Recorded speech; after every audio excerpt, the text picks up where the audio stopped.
And what's going on, everybody? What's going on? This is your boy Scotty by Nature TV. We have Jamar84. We have Giving You the Real Tea. We have Josiah's World TV and Maddie Rent, as well as a special guest with us tonight, and that is Mr. Beasley Says, who is straight out of H Town. Okay, he's straight from Houston, just like Josiah and Maddie is. Okay, we have three Houston natives in. So what's going on, everybody? How y'all doing today? Oh, I'm feeling amazing. It's Friday. It's the weekend. Amen. Blessed. I'm tired. Mm-hmm. You just got done with your shift at Maggiano's too. Go ahead, Jamar. The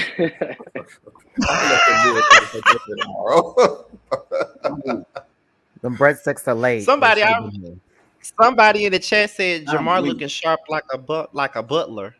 Somebody said I literally walked in the door. So we had our the cast photo shoot tonight, and I didn't have time to change, so I just said screw it. Oh, not you giving away the movie. Spoiler alert. We'll hold the Forrest Whitaker for this butler. There you go. That I assented. I'm loving the look, Mr. Jeffrey. Nice. Little cast photo shoot thing. I look nice. It actually came from Amazon. I was surprised it was decent. You want to provide the link too while you're at it?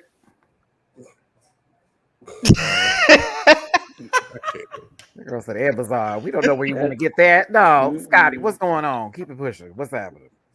Now before we get into today's show at all, we cannot start this show off without saying this. Okay, let me put it up on the screen. We got to tell Mr. Maddie happy birthday. Okay, I know it's early, but happy birthday, Maddie. Okay, thank you. Happy birthday. I was not prepared. Don't do that. You know I hate surprises. What? There was a graphic. Oh my God. That took 5 minutes.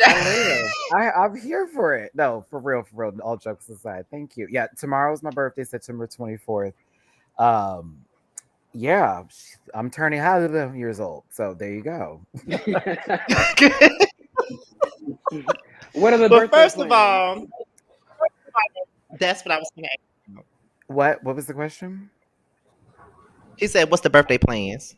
Oh, I don't have any. I'm like also moving at the same time, so whatever I wanted to do, which was go to Six Flags, is not gonna happen. So I don't know. I think they want to do brunch. We're gonna do Zen. We're gonna, drink and soak it up, play some games. I don't know. We might have a little kickback or something over here. I have no idea.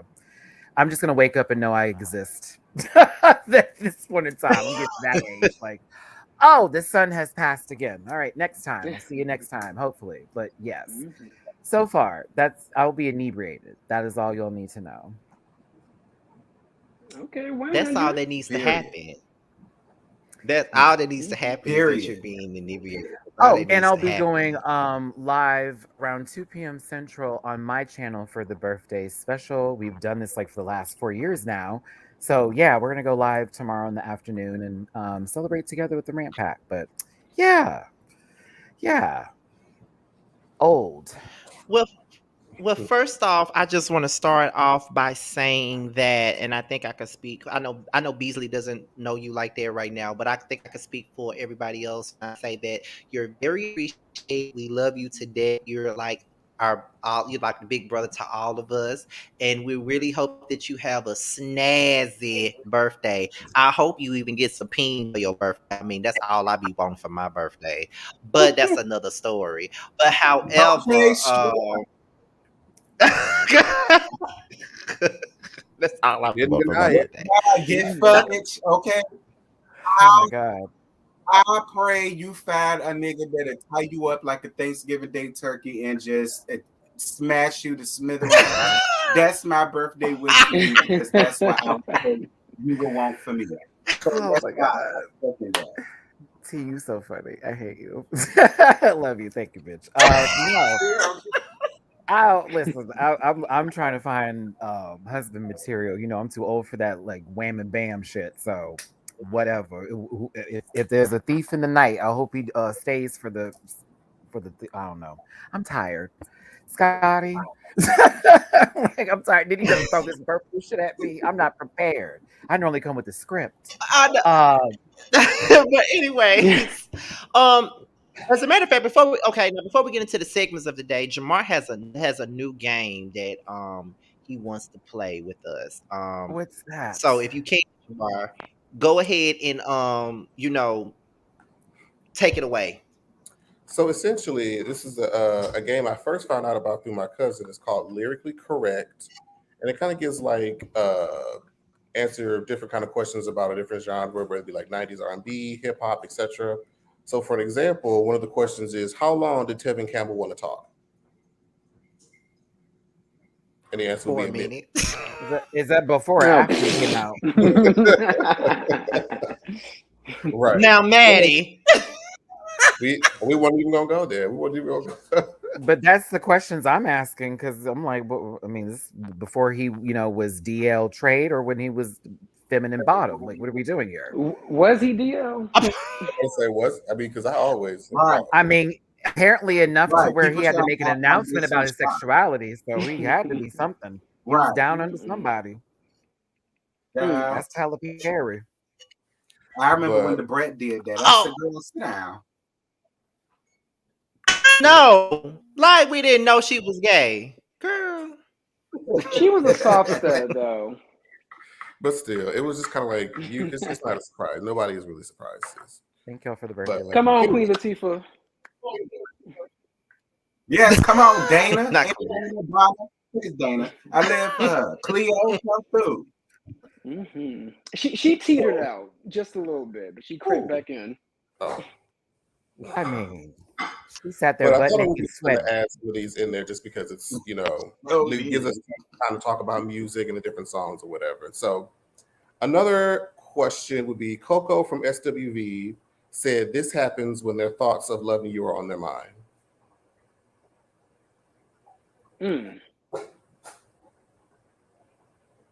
Heart starts racing triple time.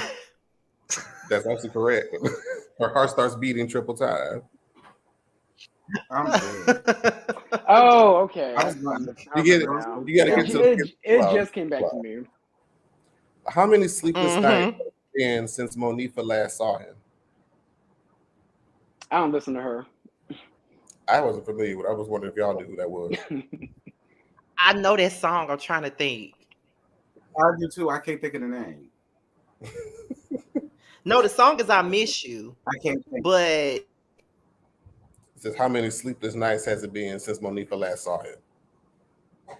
Hold on. So many. Well, the answer is either A, 8, B, 6. Oh, there's 4, or D, 2. So you're telling me you asked this question without giving us the multiple choice answers on top of it? This was the only one that I saw. This was the one that had the multiple choice. I forgot. But I just asked you. is it 6? I don't know, child. It was 2. I thought it was 3. 2. Who did Shantae Moore's man take her to meet? She didn't sleep for 6 days. How is she alive? Okay, I'm sorry. We're not asking the real questions here. That makes no sense. She'd be dead. But go off, that would kill somebody. Like, sorry. Okay, now what's this question about Shantae Moore again? It said the question asked, who did Shantae Moore's man take her to meet? He already knew. He already said the answer. His mom. Everybody know that. What does 702 really want to know? Huh? What does who? What does 702 really want to know? What their area code is? I don't know. Like, can we get it together? That's a good one. Do you have gloves on too? Yeah. Oh my god! Oh my god! Full fantasy. We'll do a couple more and then we'll move on. Yeah. Cisco from Drew Hill said he would swallow you like which type of candy? Reese's Pieces. Reese's Pieces. Jamar is just like Mickey Mouse on 50th celebration for Disney. Oh my goodness. Go off, sis. So Go this is off. gonna be the last one. Brian McKnight wants to know if you ever wake up doing what? Wait. Oh, no, I should know this. I know Brian's music. Hold on. You want to answer that, Maddie, before I do? Well, Is it wait, just no. Jamal? I'm trying to figure out what the song is because he's always Reaching waking out up to from you? some dream, you know? Reaching What out. happened? You know what it is? Reaching out. You know, oh, you know, that's Brian. Yeah. Oh, that's very Brian. You know? Yeah, definitely speaking out for him. Mm. It's the Black Michael Bolton. Mm. Yep. That same. Like, oh, Not- okay. Actually, no, I'm gonna do this last one because I saw this one. I almost didn't know what this was. I had to really think of the lyrics. What phone company did Destiny's Child want to call to turn their phone off? Wasn't it AT&T? No, wait. Yeah, call my, wait. You make me want to call MC. Yeah, to cut my phone off. MCI. Yeah. I can't move. Dated. She was. I had to get that. So who Yeah. has MCI? That's- Like, I'm like, that's too old for a reference for me to remember that when I've moved on. This is the Mandela effect. She was talking about T-Mobile. Mm-mm. Okay. Were we alive for MCI? It doesn't ring a bell on me, so I have to look it up. Let me just use my phone. That is also a supercomputer. Hello, MCI. Oh. Well, hell, Kelly was Yeah, taking she the said- Excel spreadsheet, so. Verizon's the parent organization. oh, okay. So Verizon was MCI at first. Fun Okay. fact. Fun fact. Was that the last one, Jamar? after Tony Braxton's man unbreaks her heart, what does she want him to say? Say you'll love me, Love me again. Undo this hurt cause walked out the door and got out of my life. Wait, undo these tears. You have to go there if you're gonna do Tony Braxton. Real low. You ain't never lied. But yeah, that was the last one for now. I thought that was a cute game. We're gonna have a little bit of it maybe every episode. Maybe not. Random new questions. Okay. He said maybe not. Okay. So with that being said, we're about to go ahead and get into our first segment of the day, and that is Song and Album of the Week. Okay.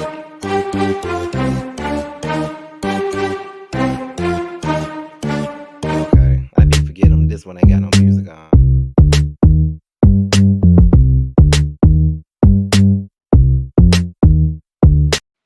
Release the visuals. Oh, sorry. Okay. Yeah. Scott, you on mute. Mute, Fred, mute. You still gonna be on it. Okay. So What did he get stuck? I'm seeing him still move in outer space, but there you go. Okay. There Okay. you go. See, my fault. However, this is Song of the Week, and these were all chosen by Jamar. Okay, so we're gonna go ahead and get into what the Song of the Week was, and the Song of the Week is by none other than Brandy, and it is a deep cut from her third album. It's called "When You Touch Me." Are y'all familiar with this record? Touch Me. And Jamar, why did you choose this record as the Song of the Week? First of all, Well, I say I chose this as a song of the week because it is probably just one of my all-time just favorite Brandy songs, and I just love the elevation of the song. I just love how it's structured, and it's one of the first things that I can never go to that Full Moon album and not play. I have to play that, and well, of course, the title track. But yeah, I always have to go to that song whenever I listen to Full Moon, so it's like one of my favorites. that's one of her best songs vocally to me. Mm-hmm. Absolutely, definitely one of my favorites. Is anybody else familiar with it? I haven't heard it. I love I'm that too stuck on Full Moon. Full Moon is my favorite Brandy song of all time. That shit is nice. I mean, if anybody hasn't heard, I suggest go give it a listen. You won't be you'll regret it. Mm-hmm. I have a controversial opinion, so I will keep it to myself. I liked Afrobeat better. Oh, I mean, I did too. I did. Give back another listen. I think wasn't feeling Full Moon. No shade. That lead single was garbage to me. I'm sorry. What about all of that, girl? Where are you at? And why you have a baseball bat? And why is this car bumping up and down? I was very confused. As a matter of fact, at that time, all music videos were trash. Like, let's really talk about it. They all look the same. They were in It the was same heavy green studio. screen. Yes, It was heavy green screen. like everybody in the same studio space. Like, think about it. Destiny's Child, like Soldier, same studio space as where Brandy said, "What about all of the bitch?" No, I'm sorry. Like, in no shade, Full Moon did have some great songs. If you love the album, no shade to you. But I was aphrodisiac. I liked her when she had that like amber piece in her hair. You know what I'm saying? A little dusty red. It was interesting. Kanye was there before he went. You know. I like Full Moon. You know, I'm a never say never kind of girl. You understand me? That's my That's album. But I That's do her like best Full album. Moon. It's her best album. Bitch, You know, we can yeah, go I'm down the never say line with that never. one. I like both, but Aphrodisiac was more of like a straight listen through, in my opinion. The Coldplay song? I like Aphrodisiac. Aphrodisiac was the shit. Should I stay? Like, and that was one of her least. And is the sad part is that was one of her her least successful albums, but it was one of her best pieces of work to me because like the title track itself, the Who I Am record, the Who Is She to You record, the I Tried record, the Should I Go record. It just keeps going. There are so many pops on there. Yes, the Diddy was on there too. Didn't that album come out like yes, during the that Diddy was on pregnancy there. scandal? Well, Yeah, that's the lied about that reason. relationship. Oh, That's probably why I didn't sell that well.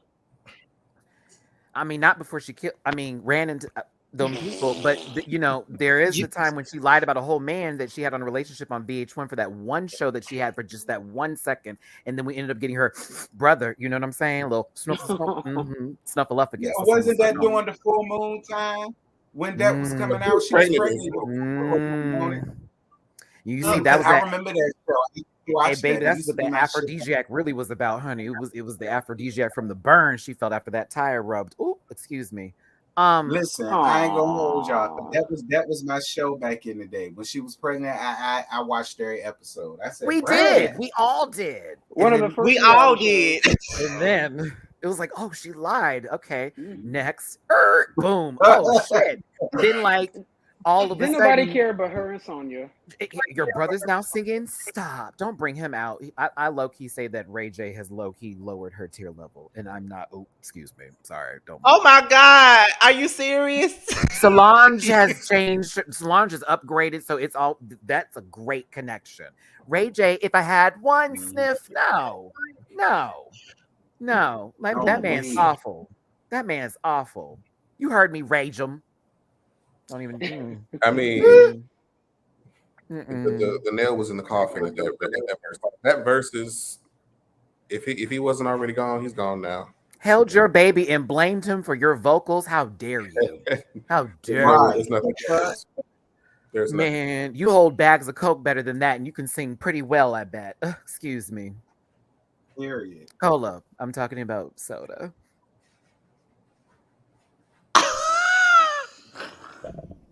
I'm gonna hit my bleezy real quick. Let me get off camera. Got me talking about rage. I have nothing to say. Okay, what I'm gonna do at this point, I'm going to the album of the week. Also chosen by Jamar. And the album of the week is none other the second lead vocalist of Destiny's Child, Calandria. Here I Am. Calandria, get her in here.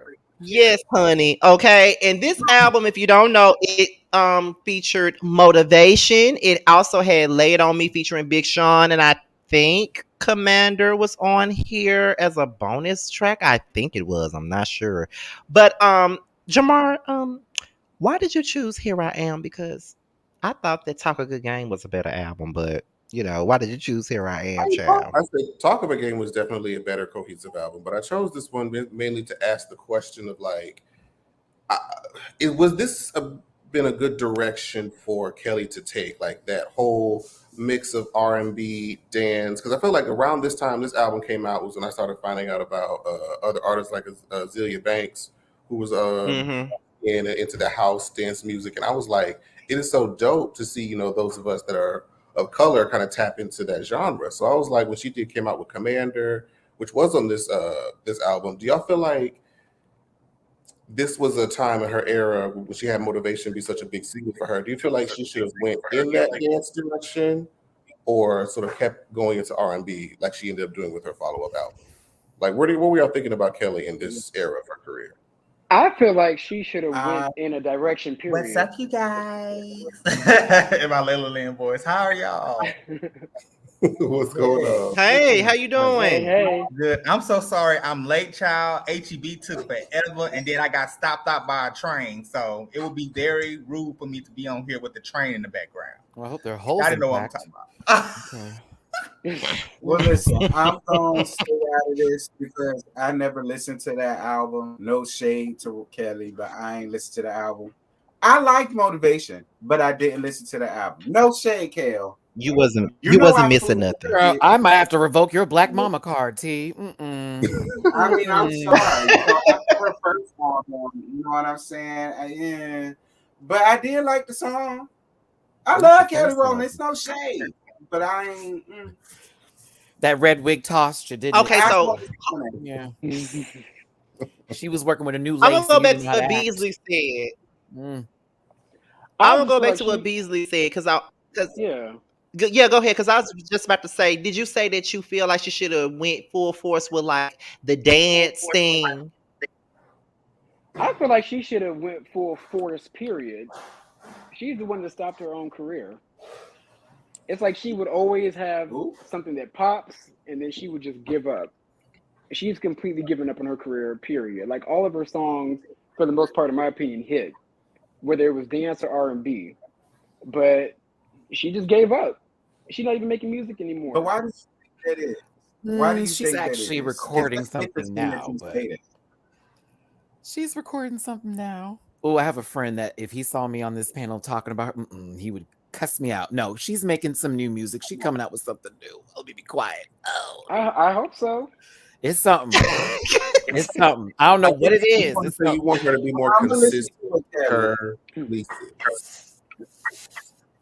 Absolutely. I mean, she was the first one out of Destiny Child to pop single wise, but I guess she felt like she wasn't ready, and I think she still feels like she's not ready. That's unfortunate because she's so After all this time. Yeah. What was Michelle gonna do?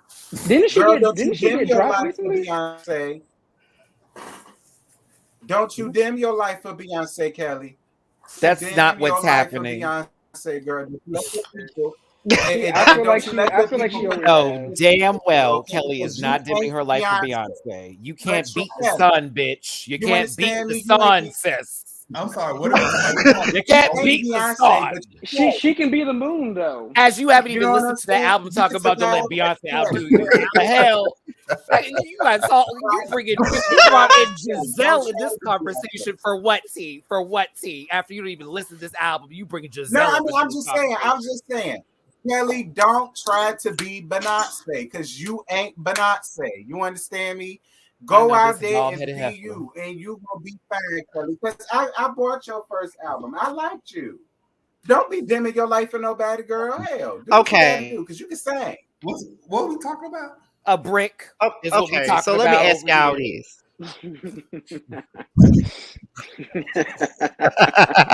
Let me ask y'all this. Let me ask y'all this, and I really want y'all to tell me what y'all answer is. So let me ask y'all this in regards to Kelly. So as we already know, Kelly first came out, she still had her red bob wig, and she was doing music like Stole and like more alternative type music. And she came out with the Miss Kelly album, and she told y'all she was gonna bump like. Then she came out with Commander, only to come back and then forever in a day and only to come back out with motivation and become this whole sex kitten thing. You think that Kelly Rowland was confused about what would stick for her as an artist? Because it's like she went from this to that, this to that. Y'all It's didn't like she like started off coffee? with the alternative R&B thing. No. Absolutely. That was a great song. I was waiting for her to like I didn't. add to it. It's like she'll put out something, okay, she'll have our attention, and then she'll be gone. I'm like, Now, who does that sound like, Jamar? All your faves. All right, back to this again. Well, listen, Kelly, just follow Michelle and go gospel, okay? Give us a nasty piece of total praise, and that'll carry you through. She wants a platinum album, not a myrrh album. I cannot see Kelly Rowland singing gospel at all. I think the problem is the storm back right there. Oh no, hell no. I think the problem is her pop music popped in like the UK, the European market. Oh yeah, her R&B overseas they popped, love her. Yeah, the R&B music popped in the US, so she was kind of like, "What do I do next?" Listen, I need love to take over. You know, I think she did like when she was in pop, right? I thought that she did amazing when she was doing like pop covers and not pop covers, but like doing the dance music. That's what I see her doing. I feel like she could have been like a huge ass pop star. Well, she'll be in a movie. She'll be in a movie on Netflix with that Wayne's Kisses Down Low. I love Kisses Down Low. I like Kisses Down Low. I know some people really didn't fool with it like that, but I like that song. Like I liked her around that time. Like because that was my shit. Like I like Dirty Laundry. Me too. Mm-hmm. I love Dirty Laundry. The horror stuff. Okay. Not motivation. All that. She said, I like that horror music. Yes. Get down there. You know. I've been wondering how she feels about this song. What you say, but that's I said, I wonder how she feel about these songs today after being like for a decade. You said what? No, I just want to know why she hasn't had an album out in almost 10 years. Like that's a long time. Didn't she get dropped recently? I'm not in. She a mama. If that man come and find me, I love her. She haven't support Calandria in this house. Supposed to do. No, I'm Team Kelly, but facts. All right, Kelly. Lord help. I don't know. I think that would have been Sarah. Oops, sorry. Well, nobody wants to be fair, but who? But I think what album Talk a Good Game, I think she did choose the wrong singles. I think all the wrong I think me and Jamar talked about that because I think Jamar said that Kisses Down Low was not a good opener for Talk a Good Game. But if Kisses Down Low was not a good opener for her, then what else on that album could have opened it up? Now that I think about it, I would say what else could have opened up the album? I don't know because You think Gone would have been a good one? Better than Kisses Down Low to me because of the Janet sample. I'm gonna listen to the album. Y'all know that Fantasia song Without Me? I feel like that should have been Kelly Rowland's song. That would have been a good ass song on that album.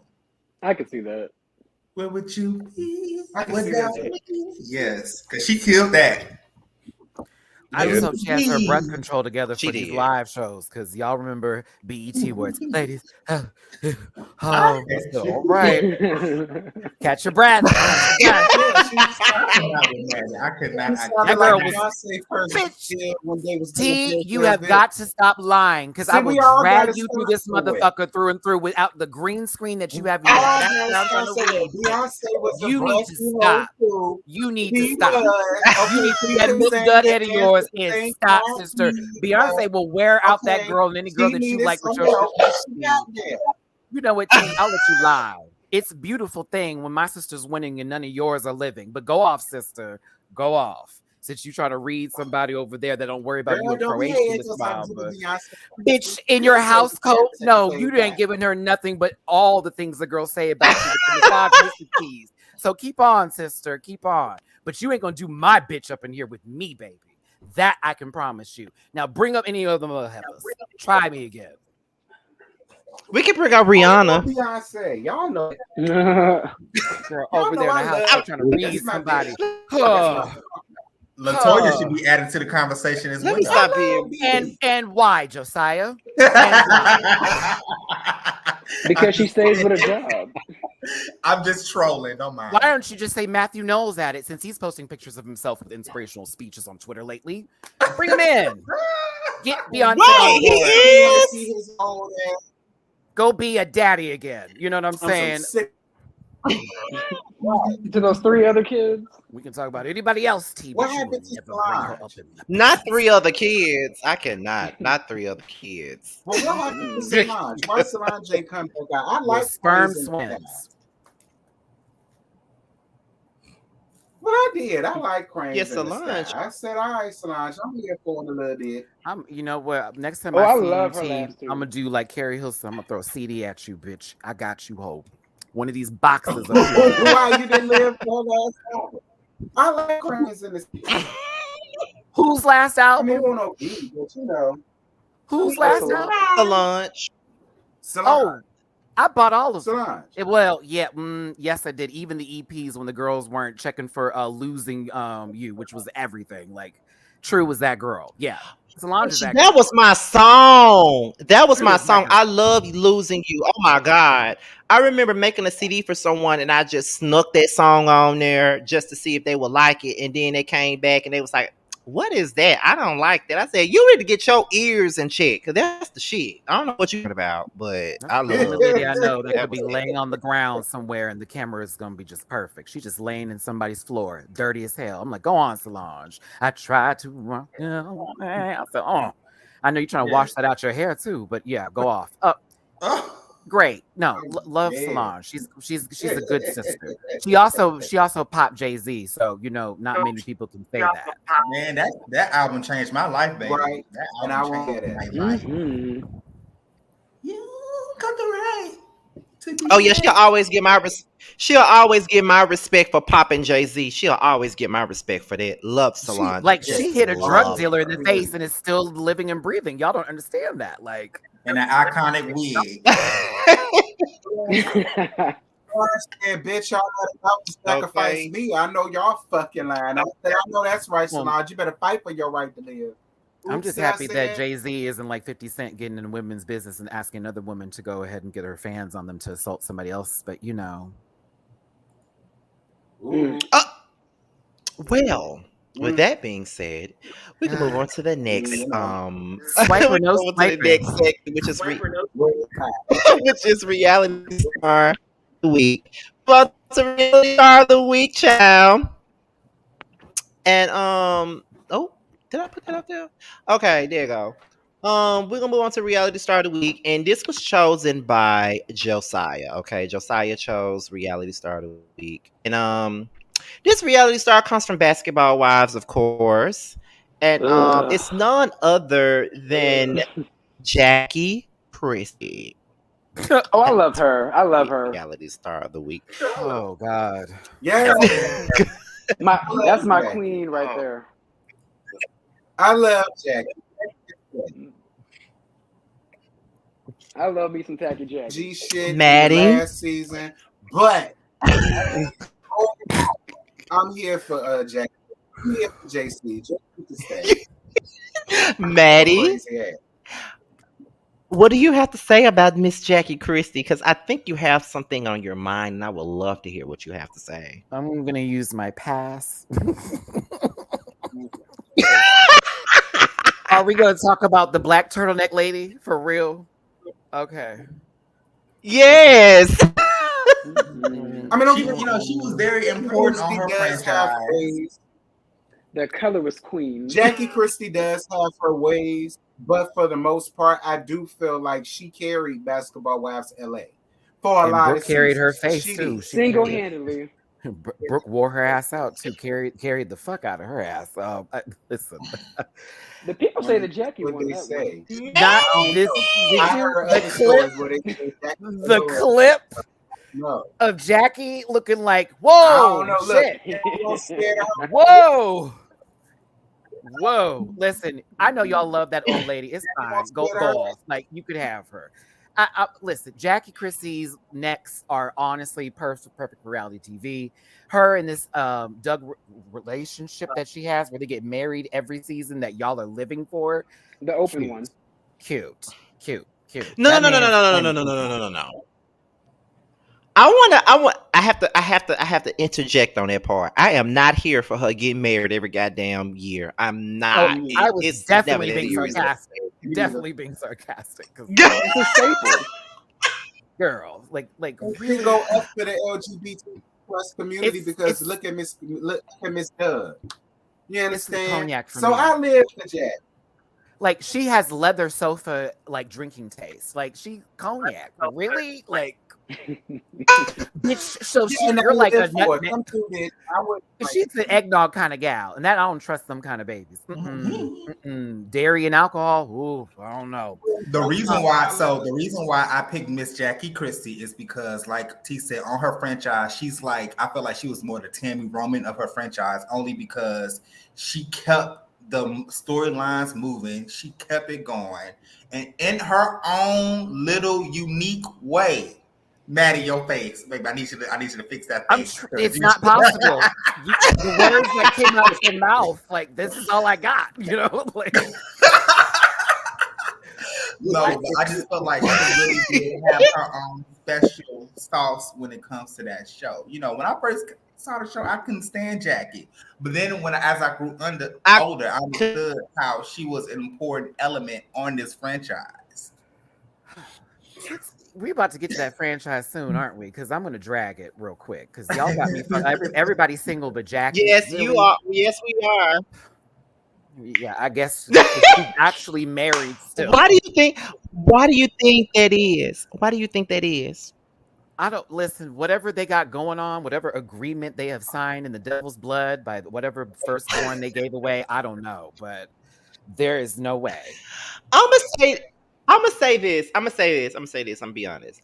I remember watching another YouTuber's video a long time ago. I remember watching her videos a long time ago, and she said that she feels like Jackie and Luke have an agreement, like she like gay.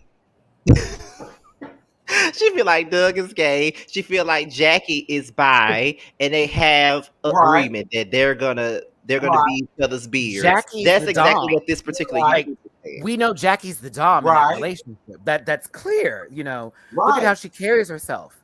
Them titties are front forward. That shoulders are wide and set. She's ready to plow every time she goes in somewhere. You see how she gets by Malaysia? Malaysia's booty cheeks have clapped on that. I'm telling you. Wendy. They're both bisexual swingers, So and that's why they renew their vows every year. What do y'all think? If allegedly he is, you know, he loves men, what do you think what his type will be? Doug's type. I see him with a nice little preppy white boy. Hi, I'm John. You know what I'm saying? I went to Harvard. I see him with like a preppy ass white guy. No, Doug was sliding my ears, girl. Doug like to get tied up like a I don't know his type, but he is a verse. Doug is definitely the dom in the gay relationships. That's how he gets his masculinity back, by fucking like very like slim, pinkish boys. Jackie pegs that man. Jackie pegged that man. I know you can't see past them glasses, but Jackie pegs that man. You don't see him as a top. Doug is a verse. I don't like girls. Jackie the top. No, Jackie is a top, like period. Jackie the top. Yes, Jackie is a top. I allow him to fuck. Doug is a part of the versus battle community. Can you imagine Jackie get listed? I feel like Jackie would give Doug a run for his money with the stroke game with me. Oh my God. I can. That's why she drinks cognac.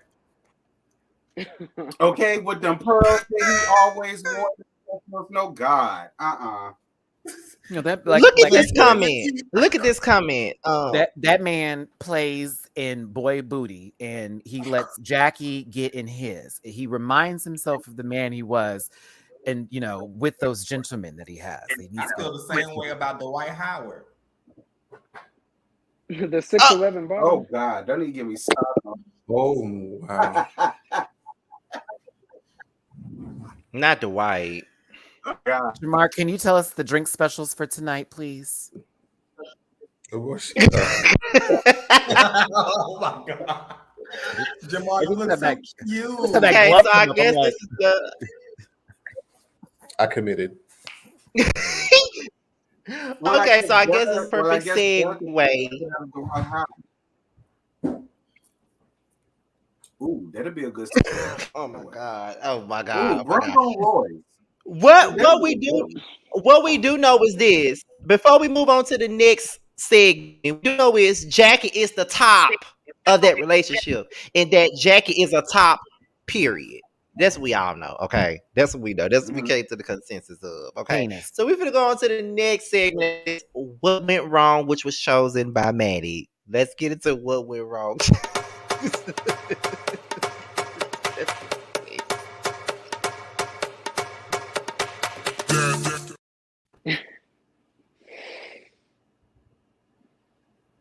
Okay, so bees. When we talk about what went wrong, we talk about different reality shows or sitcoms that we've watched that jumped and we try to find what exactly went wrong with that particular reality show or sitcom. And like I said already, Maddie chose this show for what went wrong, okay? And this is this week's show for what went wrong. And that is Basketball Shawnee. Wives, okay? So we want So that's me, the one that Maddie chose this week. like, how does a show that has franchises spin off into their own universe then get sucked back into the black hole that is its own universe? Like, it went from one city to another city, and then we found this way back, and now all of a sudden it's just one franchise. Love and Hip Hop is doing the same fucking thing right now. Low key, high key, all keys. Everybody's jumping over to a 100. different city, and it's like, why? Because you either can't pay your rent because Mona Scott don't pay you enough, or two, your music is Bow Wow level of girl stop. So, like, there we go. But at the same time, think about it this way. We don't even see Shawnee like that no more. That short haircut lady is gone. You know what I'm saying? Round almond face is not in the scene as much as she used to be. You know what I mean? And She got her show. That, and Tammy Roman is a full-fledged actress doing her own thing, had her own spin-off show from her original reality show, where she's doing just fine. They can talk about that lady losing the weight because of whatever's going on, but she's eating very well. Evelyn Lozado still got the knot on her forehead from falling down that hill. I'll excuse me. Listen. Evelyn's doing fine. She's selling t-shirts. She's fine. Suze, we don't remember her. Who? And Jennifer has found her way back because she ain't got nothing else to do but give us that accents over and over again. Very posh New Orleans. But listen, or New York, listen, you got to figure her out sometimes because that jaw doesn't move all the way when she speaks. It's very receipts filed. The problem I have with the show is that here we are once again, everybody's single but this bitch. And forgive me for using that term, but that's low-key it. Everybody's single but this bitch. I used to be married too. My baby daddy is that Basketball Wives. It should be called Basketball. Sometimes we're here, sometimes we're there. It should be called Basketball. Oops, we lost. It should be called the Houston Rockets. But I'm just saying, I had to do them like that. They do them for the season. Killing me. But I just need for them to really figure out what do we really want to see, because in all honesty, I'm not entertained by this season. Duffy of all people is back. They brought back an actual duffel bag for me to watch on TV again. Brandy is back. No shade. I was kind of cool with you being gone. I'm like, oh, so we have to do this again with you in Malaysia? Oh my God, Malaysia's still there. All tea. Let's just be 100. Let's be 100. Malaysia, I like you, but you do give me the definition of a wet sack of rats sometime with your personality. And even when you're yelling, it's giving me Halle Berry in any movie. This much range. Where are my children? They're lost. She's screaming in the same tone again. I can't do all of that. Love her down. Jackie Christie is literally an entire grown dad sitting there with their children at a goddamn theme park for every episode, drinking and going nuts. For real. And then there's all these other people sprinkled in that I don't give a fuck about. Also, what is going on with Hazel? What not Hazel? Oh, Krista. What's the one that's tan that has a rapper for a husband again? Hazel. Angel. It was. I knew it was Hazel. It's something with an M. Something with an M. Angel Brinks. Angel Brinks security is fucked up. She needs to get her money back because I'm telling you right now, that tan was a fool. You look like you're doing a blackface. Keep it one on go. Also, that baby's not gonna come out that same color either. You can do all that what you want to. I don't understand her purpose on the show either. You're with this man who's from Love and Hip Hop. And now you on this show with this. Please help this make some sense. And then, I'm watching her look like a water balloon in each and every episode. Go, really, girl? They had you be on filming this day? You had to sit there with your toes? I can't do it. I love him down. It felt very Sutton in Real Housewives of Beverly Hills. Is she going to be pregnant every day? No shade. What beef are we talking about? I'm sorry. My computer just rebooted on me out of nowhere. My rant was basically giving every example possible why Basketball Wives ain't shit and why it's Jump Shark, and I'm trying to figure out why we still why it fell off. Yeah, we're on what went wrong, and Maddie went on a whole rant. But T about to go now, so go ahead, T. Well, listen, in my opinion, y'all could blame Rashonda a pig face ass O'Neal. Jesus Christ. Once again, milking the shit out of these hoes and they real damn life. And I have nobody to blame other than them. All right? Because at this point, we already know pig face for her damn works. And it just is what it is. Anybody that's on Basketball Wives now need the money. So let's just call it what it is. They need the money. They don't mind being used by Vince ass Shawnee. So it just is what it is. I mean, we could be mad all day, but just call it what it is.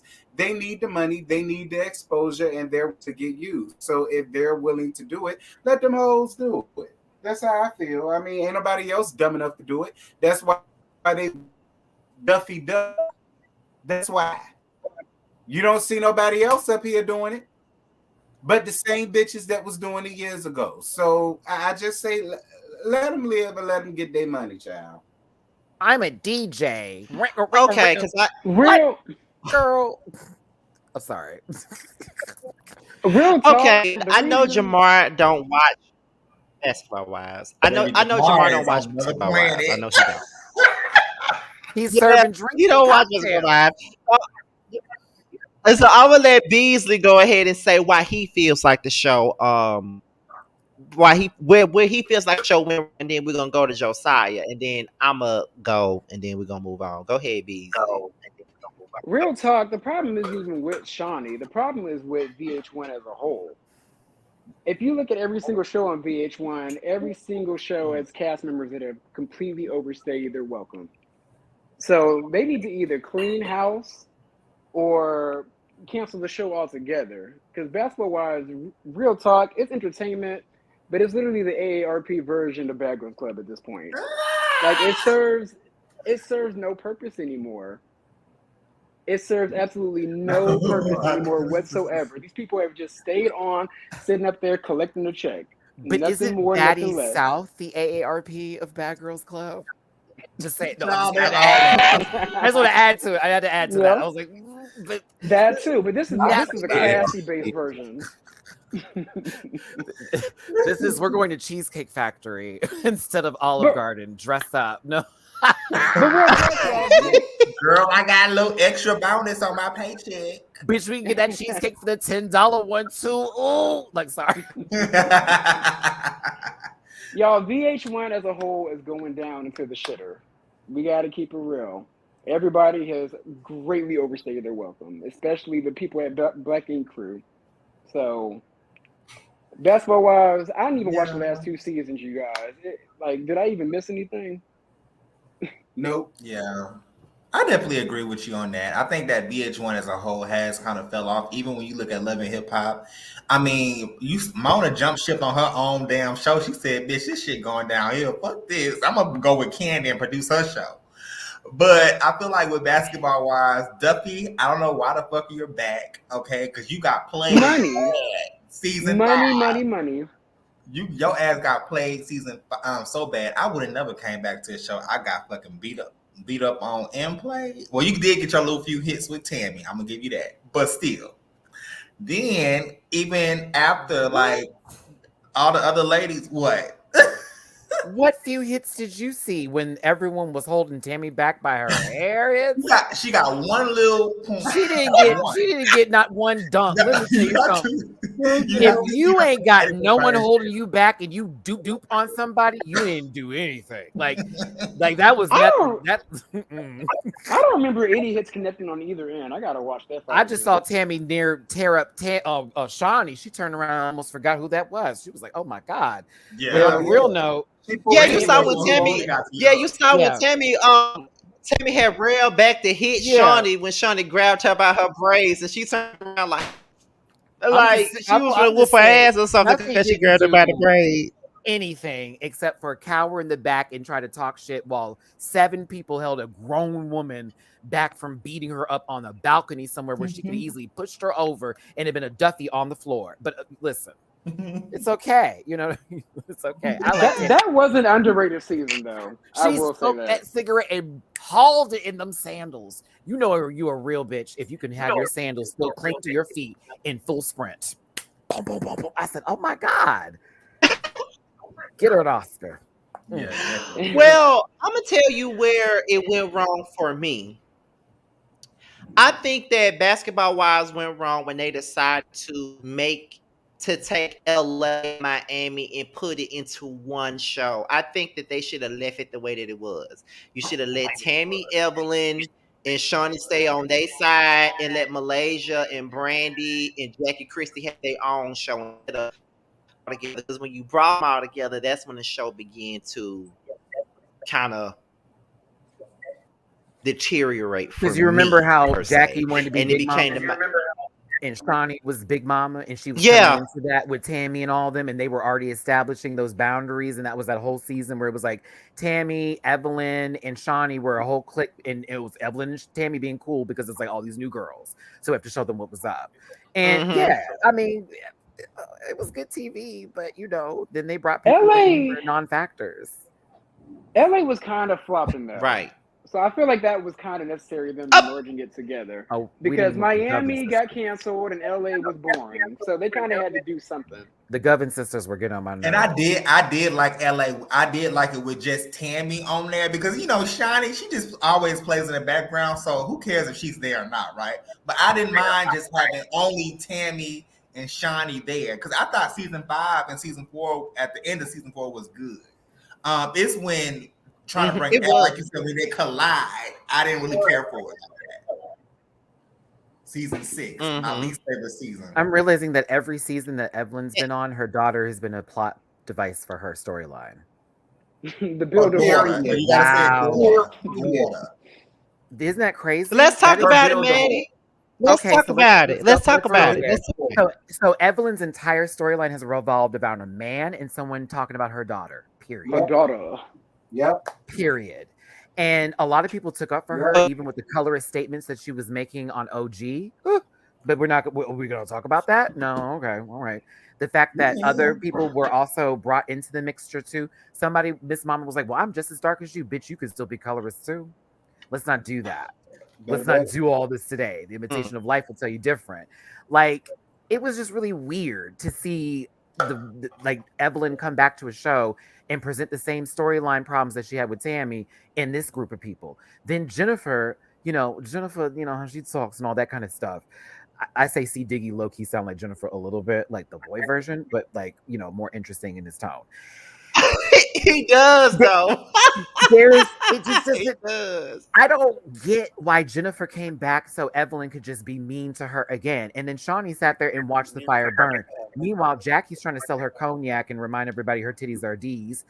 You know what I mean? Malaysia's figuring out why her mouth is not opening up even though she has braces on. You know how people get the rubber bands when they get braces and they can't open their mouth? That's how Malaysia speaks sometimes. I assume we're going to see something in there do that, and we never do. But I don't know. It's just Baba Black Sheep. Evelyn was there was never really a purpose for her, in my opinion, outside of the Miami season.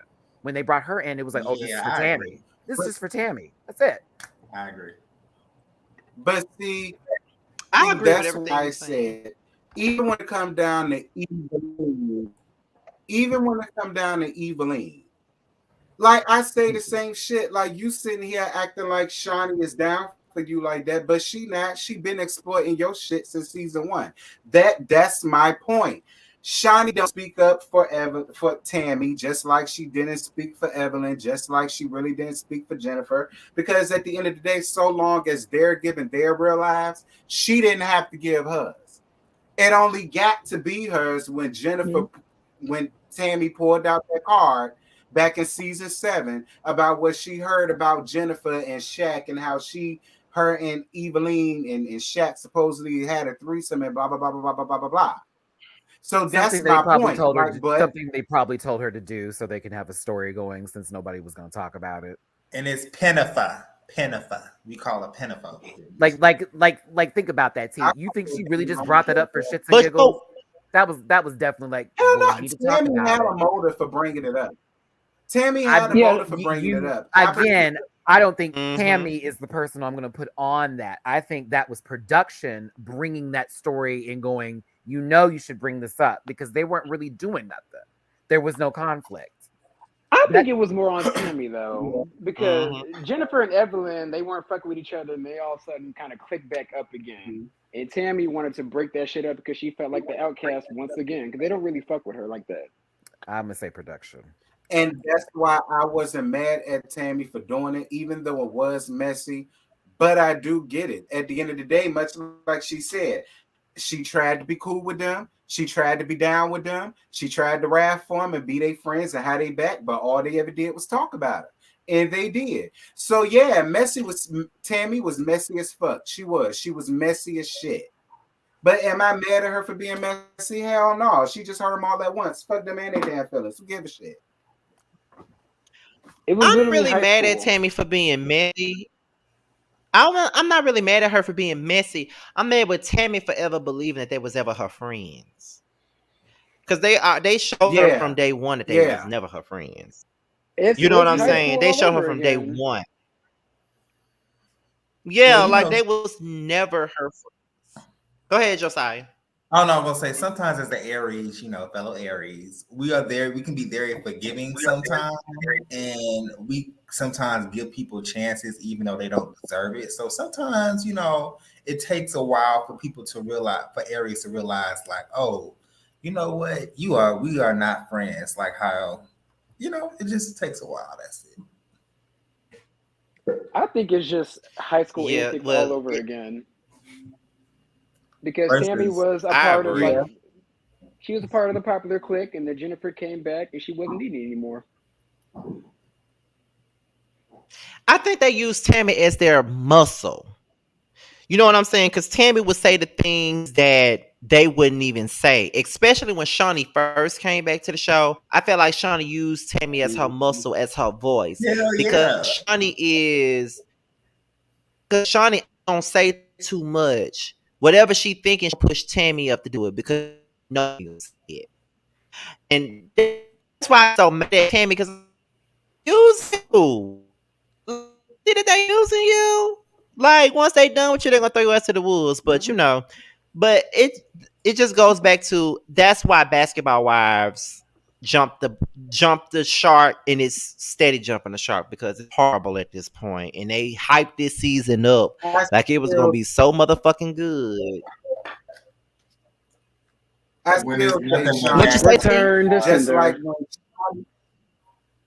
still say Shawnee ruined it. Just like in times when they clearly see that Shawnee is stirring the pot and they want to call her out on it, like Jackie Christie. And Jackie was holding back on her. And I know Jackie was holding back on her because I said, Jackie, had this been anybody else that set this shit up, you would have been fighting security to try to get at their asses. But when it comes to Shawnee, you will be all subdued and be like, oh, well, da, da, da. And I said, nah, Jackie, fuck her. If she wants to be a cast member, treat that bitch like a cast member. You don't have the right to be both. I remember I that. shouldn't have to see you play. I can't say nothing to you because you EP. Bitch, is you serious? Yeah, Since I day one, agree. since day one, Shawnee's been invincible, and that. Go ahead, Beasley. I'm sorry. I think there's a delay, but go ahead, Beasley. Oh, okay. No, no. Honestly, that's what was the core problem of the show. Like Shawnee was invincible, but yet she could like dip her hand in the pot and dip out unscathed. Like the only person that really challenged her was Brandy, and that's about it. Mm-hmm. That's But you true. know what? Not only did Brandy challenge her, I think Tammy challenged her on that last Miami season. I think she attempted to, but they eventually got back into a better place. But yeah, Shawnee ruined Basketball Wives, especially And for Royce me. too. Like, Royce but now challenge. she got her own show. Yeah, Royce challenged Shawnee Yeah, too. Royce too. And once Royce challenged Shawnee Maybe didn't want she to film was with. out. They they edited her ass out. Season 4, Miami. Mhm. They did not want to film with Royce no more. So, but that's, I guess we could close it out with that. That was a conversation about Basketball Wives. Basketball Wives just ain't shit no more. But shout out to Maddie for choosing Basketball Wives. That was a good So one. we're gonna go ahead. Oh, and by the way, before we move on, are y'all gonna watch Shawnee's spinoff about? Hell no. Yes, I am, because I'm gonna make good coin off of it, going in and letting have. So you better believe it. I'm gonna talk all kinds of shit. Yes, I am. Got it. Are you gonna review it? Jackie. I mean, I might watch it because Jackie's the Maybe only reason why I watch it. Jackie maybe we on can there. add it to So. roast and review because Love and Marriage Child has not been given what it needs to be given. Is Jackie in the wedding? I think she's just an attendant. Yeah, she in the wedding, child. She in the wedding. In the wedding. She's a bride. Oh, she is? Yes. She's a bridesmaid, child. Oh. I always felt like Shawnee only fucked with her because she made the show. I agree. Jackie. Is Evelyn the bridesmaid? You know she down. You know Of damn course well she she is. the Well, Evelyn will be more of a homemaid. Evelyn is a homemaid. Or the whole. You know what? Let's go ahead and go into the next with segment. Evelyn. Let's move into the next segment because this segment is from Jamar, of course. Jamar brought this to the show, and that is Sing That Word. Okay, because Jamar didn't really have much to add to this conversation because he didn't watch Basketball Wives, child. So, Jamar, you are in charge of getting me, Josiah, Maddie, Beasley, and T a word, and I'm feeling this margarita that I'm drinking now. So if I'm slurring, that is the reason why, because I have a What margarita. kind of Go ahead, what kind of Jamar. margarita is it? Right. Oh Lord. All right. Well, I got this from the gas station. what'd you say?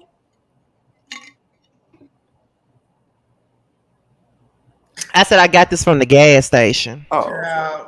Okay. So Scotty, I'm gonna let you go first. Your word is ice.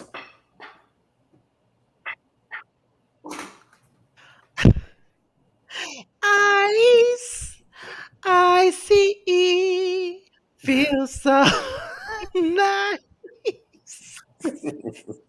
scorching me. I love that song. Hi, hi. I mean, you're right. You're right. Stop laughing, Maddie. Stop laughing. Stop laughing. You're so serious too. It was so funny. I'm sorry. I'm sorry. It was. It was so Okay. serious. Next word, I'll go to Matt. Mag, give me a song with the word telephone. Stop calling, stop calling. I don't want to talk anymore. And we're finished. Right. Hey, that's my shit. I forgot about that. That was good. What you ain't Yeah, thinking? come on. Shit, bitch. Like, come on, Fred. I forgot about that girl. Yeah, come on. All right, for Beasley, give me a song with the word smooth. Ooh. I got one in my Lifeline head on this one. already. Same. Smooth. Smooth operator. And that's what I would have chosen. And that's what I was. I knew Thank you. Operator. Period. Coast to coast, LA. Come on. Come on, Sade. Sade. Pay, bitch. That is come on, Sade. Oh, I love her so much. Okay, Josiah, your word is going to be. Let's see, what's a random one I can think of? Excuse the train in the background. I don't even hear it. Lady. What is it? I'm sorry. Lady. You're my lady. I don't know if y'all know that song. You're my lady. Absolutely. Sweet lady. Be my. Jaheim. Okay, you got a lot of them. When you need me, just call and Reese. Come on, Josiah. Now you know we know. If we're gonna go there, we gotta go up. Right. You cut at the wrong part. You're supposed to keep going. Okay, so You are my lady. okay. Did everybody? Okay, did T get a song? Did T get a word already? So you gotta go. T, your word is gonna be minute. Break me. I got one already. Show me what you Take got. it, T. Yay, Take that's it, exactly T. what Take I'm it, T. doing. 1 minute, man. Thank you. I'm gonna make you want me. That's the song I was thinking about too. That's the song I was thinking about. Okay, Same here. I miss as Jamar. As far me too, Maddie. Me too. As far as Jamar having a word, I'm let Maddie be the one to give Jamar a word. So Maddie, give Jamar a word to sing.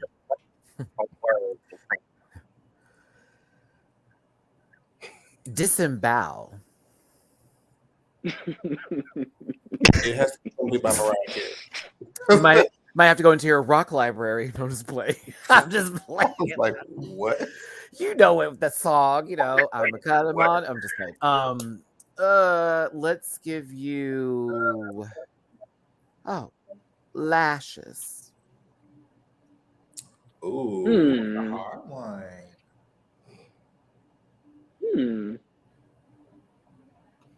I don't know the I got nothing. lashes.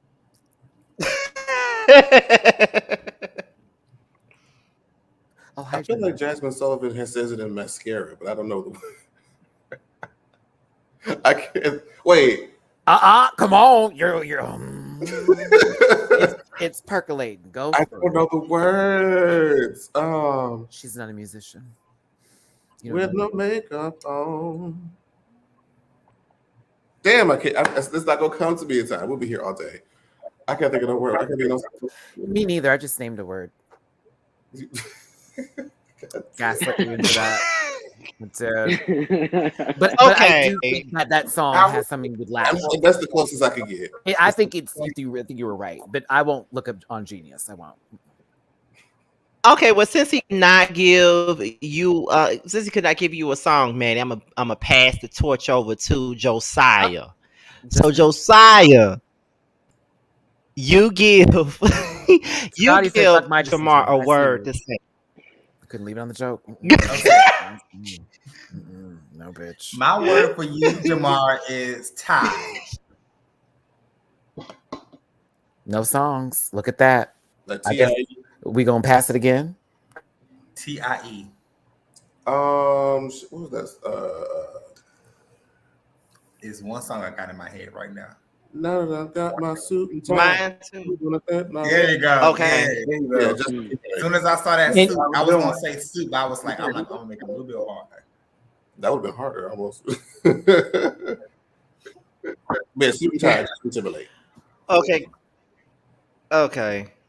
So we're gonna move on to hot topics, which is named after 10, of course. Hot topic part is the tea, Ooh, it's breaking up. and I came up with all different topics. I'm breaking up. Girl, you talking in code, bitch. When I tell you this more is Talking in code, tongues. honey, this gonna be like the Christmas story. We gonna have to get a box or something with some old cream, bitch. Read it from the Dakota rig, girl. I'm like, goddamn. I'm finna change. Listen, I'm finna change to my laptop. I'm just gonna hook my mic up to my laptop this time. When you know you out there in the country of Mississippi, ain't that much damn Wi-Fi. Or Ooh, you leave crooked letters. Don't try it. You leave crooked letters alone. Okay. You leave them crooked letters alone over there. Don't try it. You gotta I'm watch just playing, friend. tonight. Why don't you light the fireplace up too, bitch? It looks cold in your room. Light that fireplace Not up. like the fireplace. Burn your house down. That is hilarious. It's got a brick foundation. Ain't nothing burning on that wall. Go in. Oh, we're gonna switch to that audio child over there on that audio. Not the echo. Jamar called it. Okay. Is this better?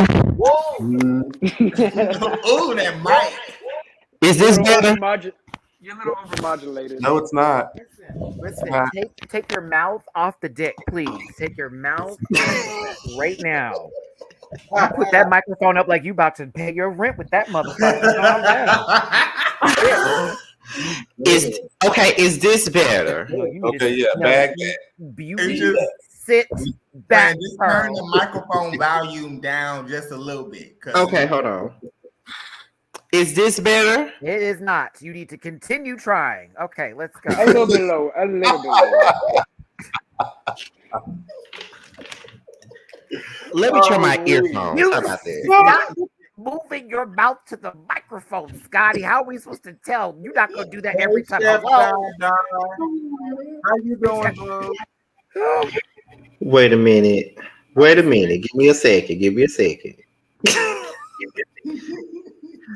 I'm so I like Turn my it. volume down. Is this better? You know what? It's not. I mean, if you sit back, it'll be fine. Sit back. Right Talk now. Talk now. Right there. Stop reaching for it. I see you. Is this better? Stop yelling. It's like what you need to yell for.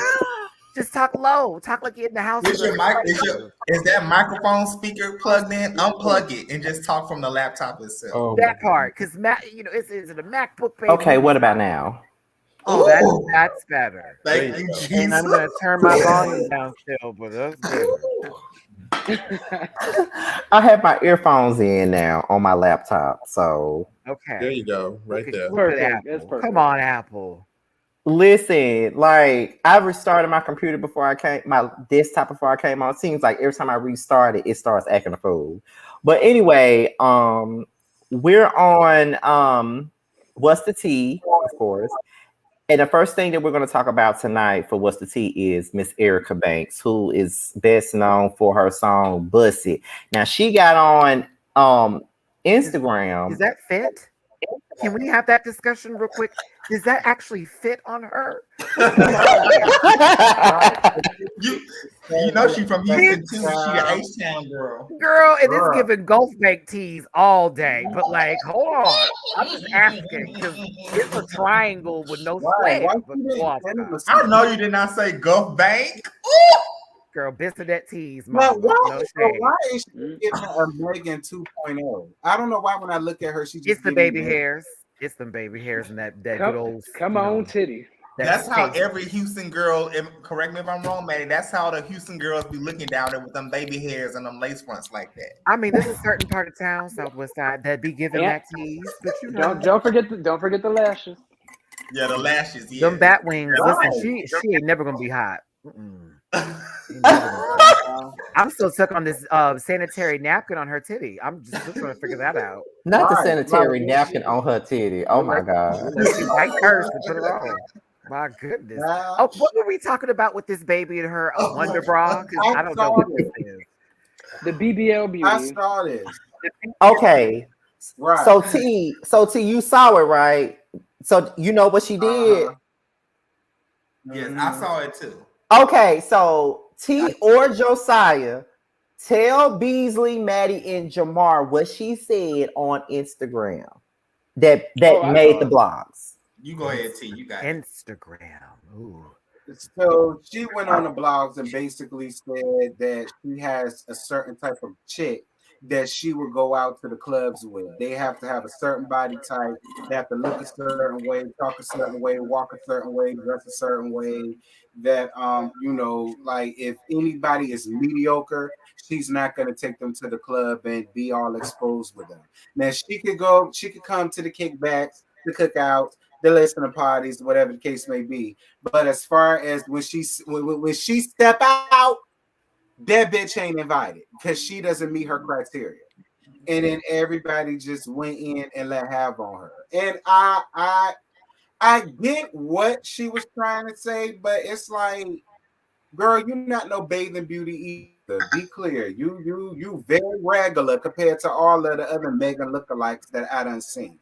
So it's like I get what you're trying to say, but you ain't that girl to be sitting over here trying to act like, well, you gotta be like this because your shit paid for it, to let me tell it. Like you ain't now. That's my whole point, T. That's my whole point. She went online and said that if you skinny with no ass, you can go to the club with me. But you can go to the cookouts with me. But if you ain't got no ass and if you ain't made a certain type of way, you can't go out to the club with me. But girl, she says maid. Is she gonna give her doctor? Oh, okay. I'm just asking because a lot of I guess beggars can be choosers. I've never heard of this thing. It's just the audacity for me. It's the audacity.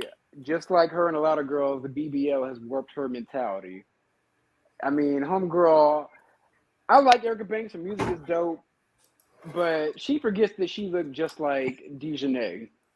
Like that's what she gave. But when you get off that table, you forget what you used to look like because now you're that girl. So she wants to hang around. Yeah, she wants to hang around nothing but that girl. So, but she seems real, but she she seems to forget that she just came off the table herself. So how's she gonna sit up here and try to body shame other girls? I wonder how she was sitting on that Southwest flight, going, "Ooh, this face, what's happening?" Josiah, I know you did that. Wait, what's happening here? Wait, whoa! What was the other person we just saw? Is that the first face? That was the tweet everybody went in on. That was everybody was tweeting about. Is that the first face? So wait a minute, that was a different person or the same person in the first one? That's the same person. You're lying. Whoa, show me the first one again. Okay, Josiah, take that picture off. Take that picture off. Who's doing these wigs for her, and who told her this is cute? That's a completely different person. That is the person. No, that's the same person. Oh God, it's the same person. Oh, it's not. They reshaped her entire skeleton. Go ahead, pull it. Sticky. We'll pull up Sticky. Okay, Josiah, I'm gonna put this picture up, and when I take it down, you put the other one up. Now this is her right now. Go ahead, put the other picture up, Josiah. Put the other one. That's the same person. Why does she look like roly poly divided by 3? Like, what is going on? Oh my God. Bitch, girl, I saw her on Batty South. Bitch, get her ass beat by Jayla. Ooh, like, listen, no, no. Erica needs to bank on a better transformation because more than meets the eye indeed. The fuckery, girl. Ugh. Sorry, I can't do it. Them baby hairs were already separation of church and state, and their forehead was looking like somebody couldn't figure out where that wig was. Oh my God. And now we're gonna get here. Girl, you went from a round face to a brick. That's funny. Go ahead, Square. Okay, so let me ask y'all this, because this is good for a conversation. She said that you got to look a certain way to go out with her. Do y'all agree that people have to look a certain way to go out with us as friends? Do people have to I look a mean, certain way to go out with us? Just don't come in no wouldn't say damn. that. Yeah, I wouldn't say yeah, body wise. I yeah, would say yeah. clothes wise. Right, Like you right. Say you should face look Like if wise we're too. going presentable. out Oh! somewhere, I would. No, but like if we going out somewhere, I will expect for you to at least look decent. I wouldn't expect for you Yeah. to show up in like a white t-shirt, some basketball shorts, tube socks with slides and shit, and all of us like you get my drift. Like it's like that cousin that show up in graduations just like that with Slurpee stains all on their white beater and shit. Like it's like that. You know what I mean? I Like agree. just being honest, we are cousin or uncle who we all gotta remind. Listen, this is what this event is. So make sure that look, don't act like that. Y'all know Oh exactly no, what I'm talking we about. Don't agree act with like you. I don't want nobody coming there looking like, well, this was the last step in my life. At the same time, I also like we all say the body stuff is bullshit for me, but let me tell you something. If I could throw you through someone's window, I don't want you rolling up with me. I'm Oh, screaming. I'm just being honest. not throw you through somebody's window. Like, and that's also subjective. Do you understand what I'm saying? That's Uh-huh. everybody can have their own sort of way from it. To be honest, most people I date, people don't even think are attractive or whatever, right? It's a thing about somebody who, and I'm not saying casually is ugly or whatever. Imagine someone who's beautiful with a bad attitude. I don't want you near me. Do you see what I'm saying? Absolutely. It's not just the mug, it's also the spirit too. This is my cleanup. But like but for real though, like I don't like I know a lot of people who are beautiful who are complete douche nuggets. And then I also know some, brick houses that are just the greatest of people. But I also know that some bricks I don't want to be around sometimes. Because if I gotta turn and see Mask, with Cher again, I don't need to do all that. That's okay. I'm being silly, But y'all, but but seriously. that but that's the thing with the BBL girls of the world. They don't give a fuck about spirit. They give a fuck about looking good on Instagram. But I need her to have a Like hit and do something before we could talk about who you can want to hang around you. And better yet, it's so funny that somebody who I just learned about today is discussing who can hang around her. Mm. And that's multiple of us who like, who is this lady? Yeah. And what is this new face? I feel like I should go and post what she actually said for y'all to hear her say it. So y'all can I really want her to be Does she dragged. sound like JT or Carisha? I can She gives very JT. Yeah, go Then ahead, Josiah, get it then for we me, please. fine. Yeah.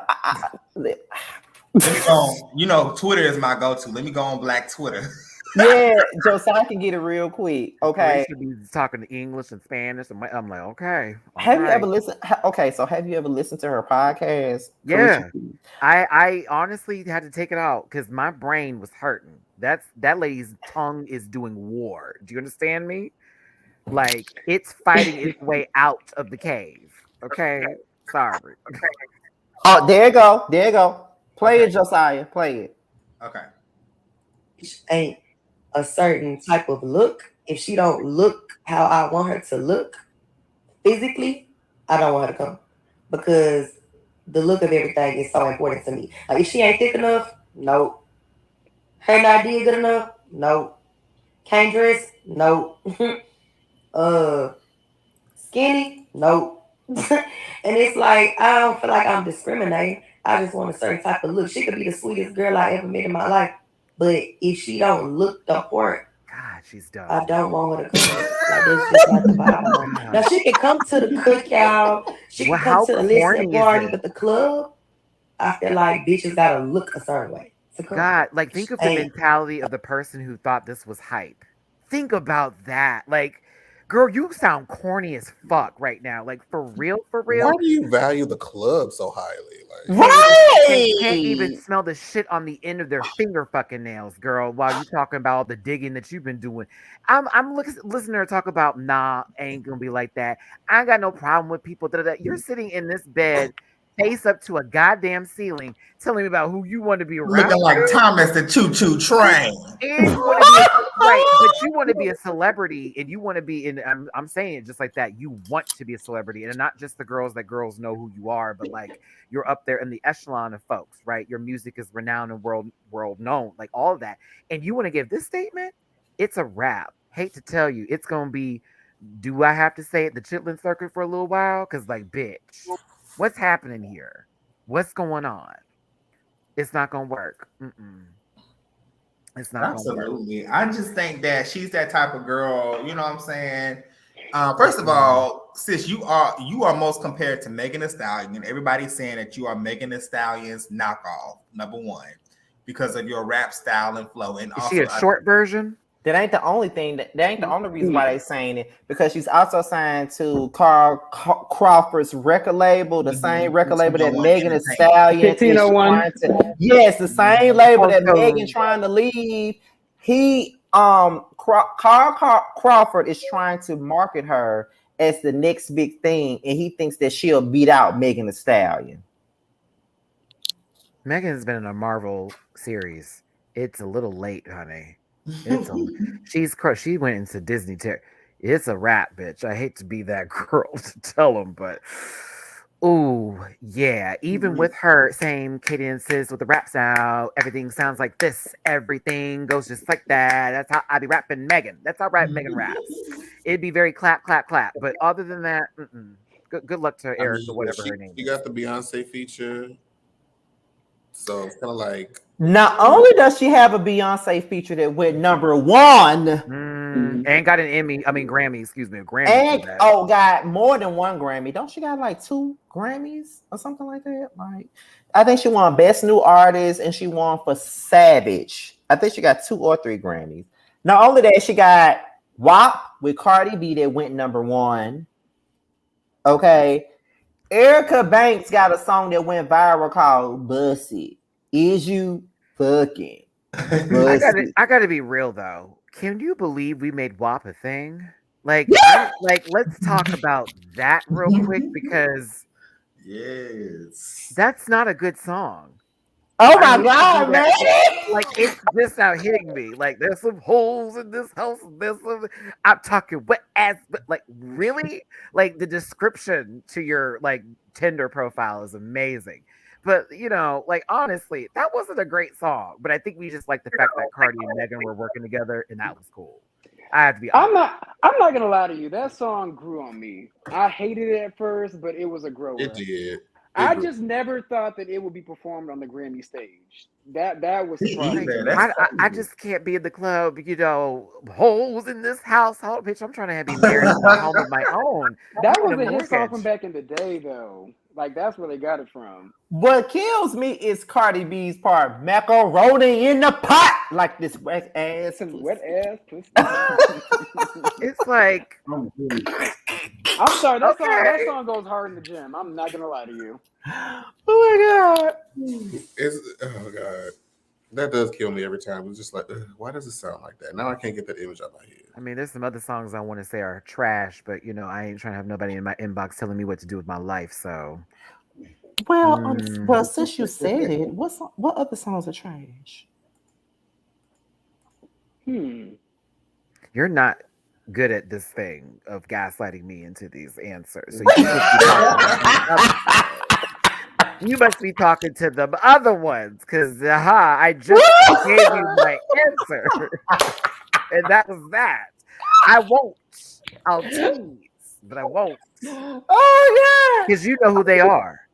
I know. Yes. Why are you screaming in the microphone, Jam? Yes. Yes, you do know.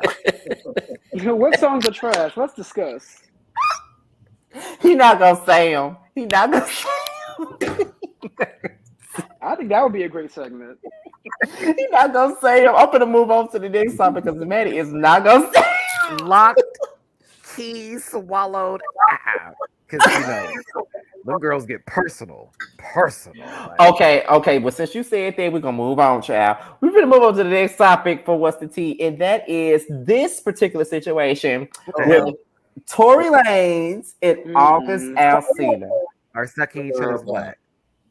Oh my God. Is that Oh. the Mad Libs? No? Oh, okay.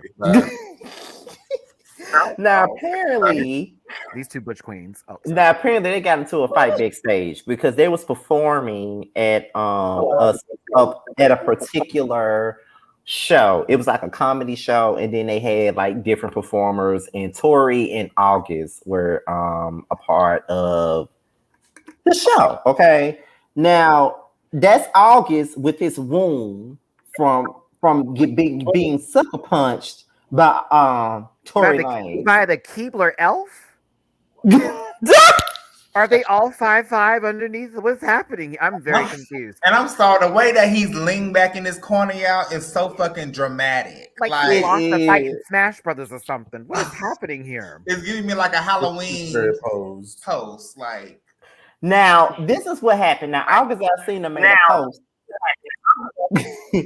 August Alsina made a post. I can't really read this. So this is what happened.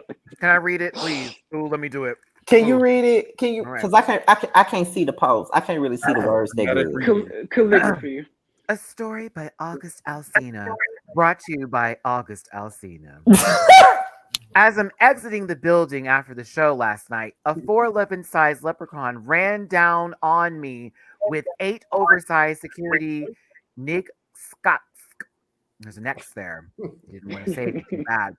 Whom, he said whom, everybody, I greeted each individually upon their walk up as they tried to press me. Whole time, this is where we get bad in English, I'm one deep in there. No security. Tory continues to ask with a broken ego and 4'11" height that you reminded him of, why I didn't dap him up. This is over a dap. I go on to tell him I was a fan of him and didn't understand him speaking on my business publicly in the past because I don't know him or ever met him until last night. So when he spoke, it caught me off guard because of his past actions. I assumed he didn't like me. This is a grown man doing all this. That's all. Not to mention with my history of health and condition, just recently overcoming being paralyzed, my doctor directed me not to compromise my health while out on the road and shake as less hands as possible due to corona and monkeypox. Bitch, you should have done this at home then. Never any disrespectful words were exchanged, so I was a bit confused at how somehow he turned himself up with anger and rage after hitting a blunt laced with Kukana, Ray J stuff, obviously. So he had a lace blunt. I heard the fizzle. Ooh. For the girls that don't know about that lace blunt bullshit, let me tell you something that happened to me. On one of my birthdays many moons ago at 2020, some idiot handed me a lace blunt. I didn't know it. I ended up vomiting the entire night. It was horrible. Watch what people pass you. Don't take none of that shit. Back to this again. Agree. And he snuck me when I turned my head to move to the side amongst all his antsy moving in to keep an eye on the endless Naguals. That was with him surrounding me, which was security and some Wagwam with a gun tucked, whom he then proceeded to run behind. And this is a lot of details for the police. Did you write this in the report? To run back in the building. There was never a fight, simply an assault. Dude has no real friends. Shoot Meg in the foot and is on a crash out mission. With that said, I was going to keep it G and not come to the net. You wrote a whole dissertation, sir.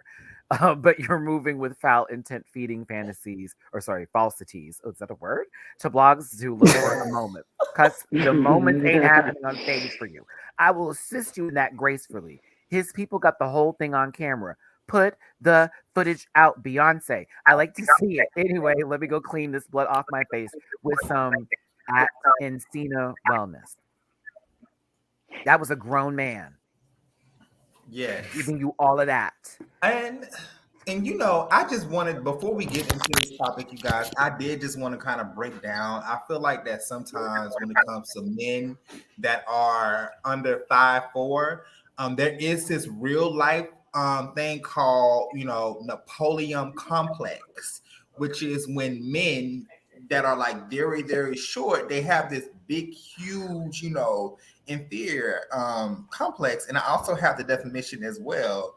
So basically, it just gives them like I don't know, they feel like they have a God complex because I think of the insecurity of their height, makes them feel a certain type of way around other people and make them feel like they have to be the big dog to internally defend themselves. Now, with that being said, I feel like that's how Tory Lanez go. Yes, man. Maybe because August Alsina's large penis was in his face while they were having this conversation. And that was really where the anger stemmed from, because he smelled the light odor of crotch. You know, a little sass, you know, man squatch. Yeah, very, very that energy. It's possible he dick slapped him and we're not getting the full story. I'm just saying. Oh, my goodness. Okay. That could be possible. He probably thought it was Jada. I am screaming. Okay. But you know, when you have two sensitive ass dudes, like, let's keep it real. August Alsina is very sensitive. Tory Lanez is very sensitive. And when you have two sensitive personalities mixed together, emotions and sparks are definitely, you know, out to fly out. So I feel like that I knew their personality. My thing with Tory is you already are in an open investigation for allegedly shooting Megan in her foot. So what do you think the people, judges, and the jury and the public in general are going to think about you sitting up here pulling this stunt now? Like, you ain't even supposed to be getting in trouble. And you all on camera skipping around giddy like a little ass girl over sucker punching this dude. So, I mean, I guess, girl, whatever. Like, you fucked up your bag behind this man not wanting to shake your hand. And now he about to be the little spoon in prison. They're gonna toss your ass up like a chef salad up in prison, Miss Tory Lanez. Okay, your little shrimpy ass. Oh baby, ooh. They said 411 femininity.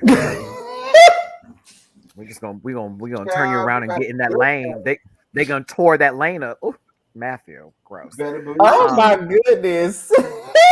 It's gonna be like a freeway in Houston, bitch, extended. I never really been a big fan of Tory Lanez's music like that. Like, he just always irks me. Even over the past, like, just few years, he just always got on my nerves. I'm like, dude, like, you're doing too much. Even his quarantine radio was like the absolute most. I'm like, boy, calm the fuck down. I'm not gonna lie, I do like his music. But unpopular opinion, I feel like he didn't 100% shoot Megan. But he's going to lose that case now. Like, that shit is a wrap. Absolutely. Like, he fucked himself. Like, he probably could have had a chance at this case, but baby, that's out the window. Well, the only song that I like that by Tory Lanez is the Brownstone sample. You ain't gotta do more than just say it. You ain't gotta do answer about do it. That's the only song I like by him. Well, he is a sample artist. All of his songs are samples. So the only song I like by him is that Proud Family sample. You and me will always be tied. Yes, he did it. Oh yeah, Scotty. Yes, he did a song off of that. He did a song called "The Proud Family Child." I did not know that he did a song off that. And that's the only sample. Song I like by him. Oh my god. I get mad. I cannot take Maddie. I like these crumbs. Okay, so first of all, before we go into the next topic, shout out to the 100 and something people that's up in here. Shout out to you guys. Now let's go to the next topic. Tiffany Haddish and Aries Spears. The case has been dismissed, child, and Maddie has went off screen. The case has been dismissed. Okay, and at the end of the day, what I get from this entire case is that Tiffany paid them people off. Absolutely. 100%. Aries don't got the money. He said because Aries ain't got the money. Looking like a spear of pickles. Okay. If he sure don't got the money, he look broke as I know he broke. You know, I mean, he hasn't had a hit since Mad TV. Oh, back in 2003. So yes, I doing voice acting. He does voice acting. He claims that now because the video of him kissing a man, he now feels like the video that came out about him kissing a man is what's gonna stop him or what's gonna ruin him now. And I was like, I mean,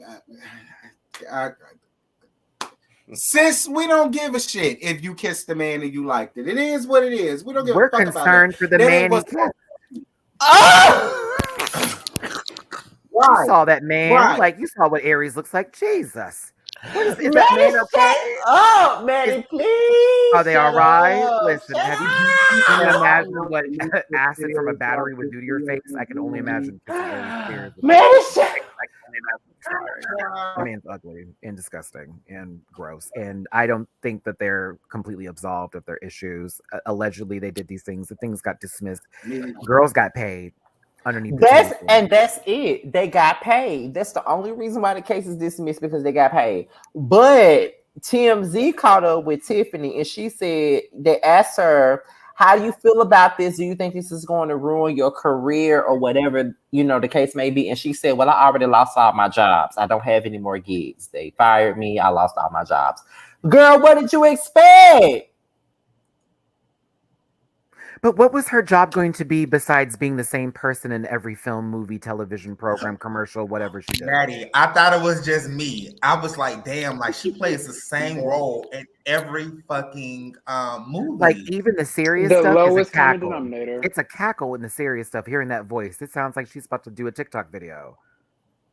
Not a TikTok video. Well, I'm pretty sure TikTok was hiring. They need to get everyone is creative. That's what they need to get. Chick-fil-A hiring. Chick-fil-A hiring. Well, she can't work on Sundays, Scott. You see what I'm saying? Oh, Chick-fil-A ain't gonna hire her.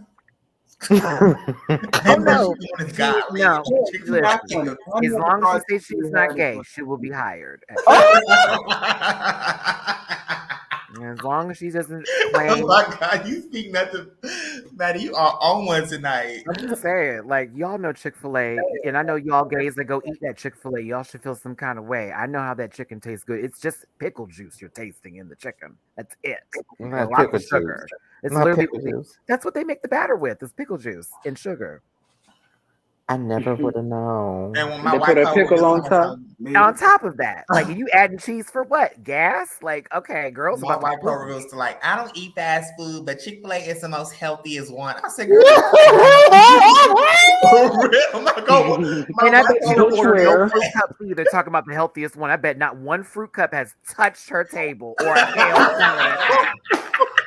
I bet she don't even get grilled chicken for that matter. It's good. It's good. All right, clogged arteries. Pass out. We need more. Thank you. Even the salad's got 10,000 calories. Literally, that dressing alone is That's upset true. stomach, diarrhea, Pepto-Bismol. Okay.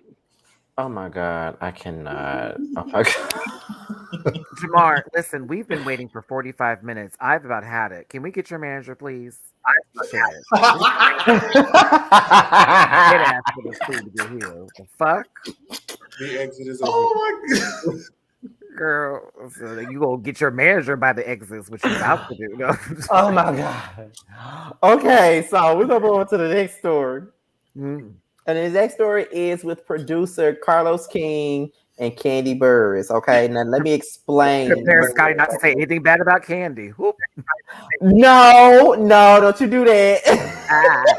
I'm just teasing because you were able to talk to the most successful person on the Real Housewives of Atlanta franchise and also provider to Marlo of many jobs, Candy Burris. Not provider to Marlo. I said Marlo. Marlo. Tomorrow, that's what we start calling her, Morrow. Morrow. That's me slurring. I'm sorry, y'all. But anyway, so as you guys know, that last Monday, Candy interviewed with a couple of YouTubers, including myself and Jamar. And on one of those YouTubers' pages, she admitted, they asked her, what was the problem between you and producer Carlos King? And she said that the reason why she does not fuck with Carlos King is because of the fact that the fact that he tried to take her group's story and sell it to a network behind her back and did not inform her or her group members about the story. Now, let me give you guys a little bit of backstory. Now, if you guys know, if you watched the show Escape, Still Kicking It back in 2017, they confronted Jermaine Dupri, which was their producer, about the fact that he was giving the okay for this unauthorized biopic to use the music of Escape. The reason why he gave that, authorization is because, he felt like, okay, well, this is going to give me some money. But at that time, we did not know who was trying to make this unauthorized biopic about Escape. But come to find out, it was Carlos King who was the one who made that decision to try to take this story of Escape and sell it to TV1 to do a damn biopic on Escape. So do you guys think that Candy has every right to be pissed about Carlos King taking her and her group's life story and selling it to a network to get a biopic without them being a part of it? Oh, 100%. Of course. 100%. I mean, Carlos King, granted, I feel like as a producer, he does genuinely care about the people that he produces. But you can't put anything past anybody in this industry. He did some shady shit. She called him out on it. And kudos to her for keeping it under wraps for as long as she did. But Candy has every single right to be against Carlos King. She like, look, you gonna be making a check off me? I need to be making a check too. Even though she doesn't need it. Whatever, she gotta get Ace a new shirt. What you say, Maddie? What'd you say, Maddie? Say it one more time. Nothing. No, what is he? It was nothing. It was light. It was light dressing. T, what were you talking about? Not light dressing. Go ahead, Terrence. Nah, I said I get why she's mad at Carlos, because I mean, I guess they were friends, and I guess her feelings are hurt. But I mean, at the end of the day, they really can't do nothing about it. If Jermaine owned the music, Jermaine got every right to say, get it okay. I get why she's mad, but they don't own the rights to it. Jermaine does. And if Jermaine says, all right, Carlos said you could do it and we get the money off of it, they can't do shit about it. But I get why she feels the way about Carlos, because if we friends, why would you do this and not even tell me about it? You get it? But I mean, they can't do shit. That's just the truth. That's just real shit. They can't do nothing about it. You should have talked to Khalees a couple of months ago. I was just about to say that. Because I'm like, this sounds a whole lot like Nosferatu Pharrell. It really do. It really do. King of all vampires. That man is dead. I put it on everything. I mean, I will say this. I think she was mad at Carlos because he had like a production deal with Todd. They were all running together. So I guess she felt as though if he wanted to do a move by Escape, he could at least ran it by her first before he went to a network. However, Jermaine Dupri, you can't do a biopic on somebody and not be able to have the music. So you got to go through somebody to get the music. And Jermaine owns all of Escape's music. So, if it wasn't for Jermaine giving the okay, Jermaine got to give the okay to, in order to give him the music. So Jermaine was like, well, people, because they confronted Jermaine about this on Escape Still Kicking It. However, we did not know that Carlos King was the one that was behind it, but they did confront Jermaine. And he was like, but people make unauthorized biopics about people all the time. As you guys see, we got about 50 million biopics on Whitney Houston right now. Don't forget that Travis Aaliyah didn't have to be present for it. I know she. Oh my God, that girl was rolling in that girl. I couldn't even finish that one. That was the worst biopic I have ever seen in my entire life. I made it 15 minutes in. At the end of the day, Candy Pants, I get you, baby. But Carlos went to who he was supposed to go to get the authorization. And did you say Candy Pants? Didn't have to go through you. Candy Pants. That was fucking funny. Now that was funny, bitch. He came up to go to you, Candy, to meet none of y'all. But since you brought, but since the Aaliyah biopic was brought up, can we just agree that was the worst one we've ever seen? No, it's not. Yeah, it was. I'm telling you, in 10 minutes in that. We had to sit through Glitter. I love Glitter. Unpopular opinion. I love glitter. I love glitter That's too. fair. I do love glitter. What you bringing up glitter, man? That movie was People terrible. only like- trashed it because of 9/11. No, but But people y'all know says what? it was At the 9/11. Tony No, it was a Braxton- bad movie. It's okay, y'all. But it was also No, a great it was little a bad album. I movie. was here for the that was right before she had that, serial breakdown. Give me Yeah. and that Tiro Glitter was appearance. bad, but I feel like Tony Braxton was like the second worst to me. Like I was trying to look at that biopic, I was like, "What the fuck is this?" There's Oh, a Tony Braxton biopic. Yeah. Yes, there is. That's On right. Lifetime. The Michael Jackson one with Flex Washington. That's the worst. Oh yeah, That's the worst one. Yeah. Yeah. I deleted that was from my equally mind. Forgot about Thank you. We ain't seen Flex since. I tried to forget about that, but Maddie just brought it back up, child. I tried to forget about it, honey. Wasn't he on a Yeah. Verizon wireless commercial a few years ago? There was a Britney. Wait, was there a Britney Spears? yeah. I didn't know Britney Spears. No, did one. there hasn't been one for her yet. All they've had is the Hulu documentaries on the whole conservatorship Yeah. mess that They- finally has ended. But I promise you, there's gonna be one soon. I promise you. They did a Brittany Murphy one that was trash. Oh. Yeah. Oh, Brittany Murphy. Oh, Mm. rest in peace. Oh, my girl. Yeah, you're a virgin who can't drive. Sorry. That's for the coolest girls. She also was in Sin City. Don't go out there. Oh, I love Sin I City. think the best biopic that I've seen so far is the one that BET did on New Edition and Bobby Brown. Those were the best ones. Yeah. I love TLC. Oh yeah, I like TLC's too. Listen, I don't care what nobody say. What's love got to do with it? Is the best one that ever has. Oh, Yes, Yeah. now that was the 100. best one. you're right. That was the best one. I'm Yep. still mad Angela did not win that Oscar. And deserved it over the person who You're won right, the you're Oscar. right. Who honestly, it was like, really, girl, like you. gave Okay, her- wait a minute, Maddie. Who won the Oscar over her? It was is it Marissa Tomei? I'm trying to remember which one it was, but it was a comedy I'm about movie to look that right now. hold on. Angela Bassett year. Scott I'm sorry. What was it, the Saturday. 1993? Correct. Just Yeah, her in that one scene of her, how was- she crossed the street in traffic. I was like, bruh, give this lady her thing. And them kids got on her feet so quick, bitch. I was like, come on now, y'all. That was a quick change. Unpopular opinion, that movie was funny to me. Oh, Like I okay. laughed throughout that entire movie. Actually, she lost the Oscar to Holly Hunter in The Piano. And I don't think any of y'all have seen The Piano. I've seen The Piano. No, I haven't. So The Piano was one of those this kind of film, independent stuff, like very like quiet and mood setting and very, it was a very dark film. Okay. It's a very dark film. But should she still have gotten it? Yes. Yes, Holly Hunter got the award. Go, Holly. Where is she today? She's hunting. Maddie, I am too drunk for this bullshit. She is hunting. Goodwill possibly, but she's a hunting. Oh my god, I can't deal with this. Okay. I believe she lost it to The Piano. Let's move on to the next topic. So the next topic is also involving Carlos King. So Carlos King was exposed by Candy Burris, which brought Myth Hits, aka K Michelle's ex-boyfriend that abused her, that she talked about on Love and Hip Hop.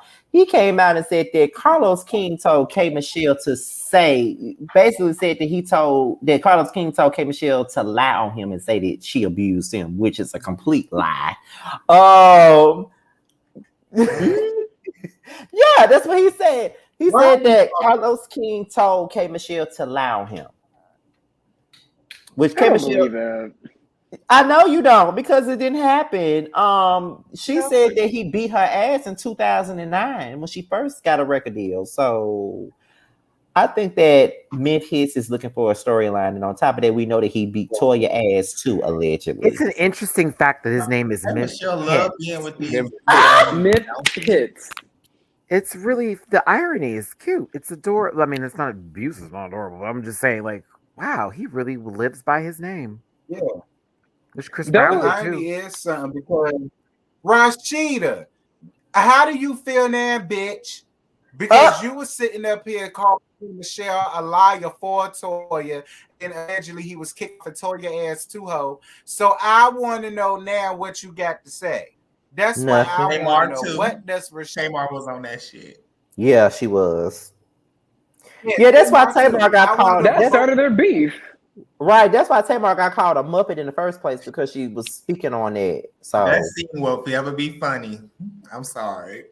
Those That's what I tears wanna were know. just, What those tears were too real. Because y'all close to them and that shit happened. So now what? well, we know Georgia Prune not finna apologize. She not finna say nothing. That's number one. Yeah. That's You know, Who is that? Radio Shack? No, it's Not Rashida? Radio Shack? What? not Radio Shack. There are some stores still in business. Right, But I'm on making when I'm here. Do you want a charger that's gonna break your phone in 3 years? Radio Shack. This bitch said Radio Shack. I know you like that since you came Michelle. Listen, I know you was like, I'm gonna use that against her. Go for it. Scotty. Bitch, you know I'm gonna use it against her. I'm gonna give you that one. You know I'm gonna use that. You know it. Charge it up. You know I will say that AliExpress store is. Do you need a battery?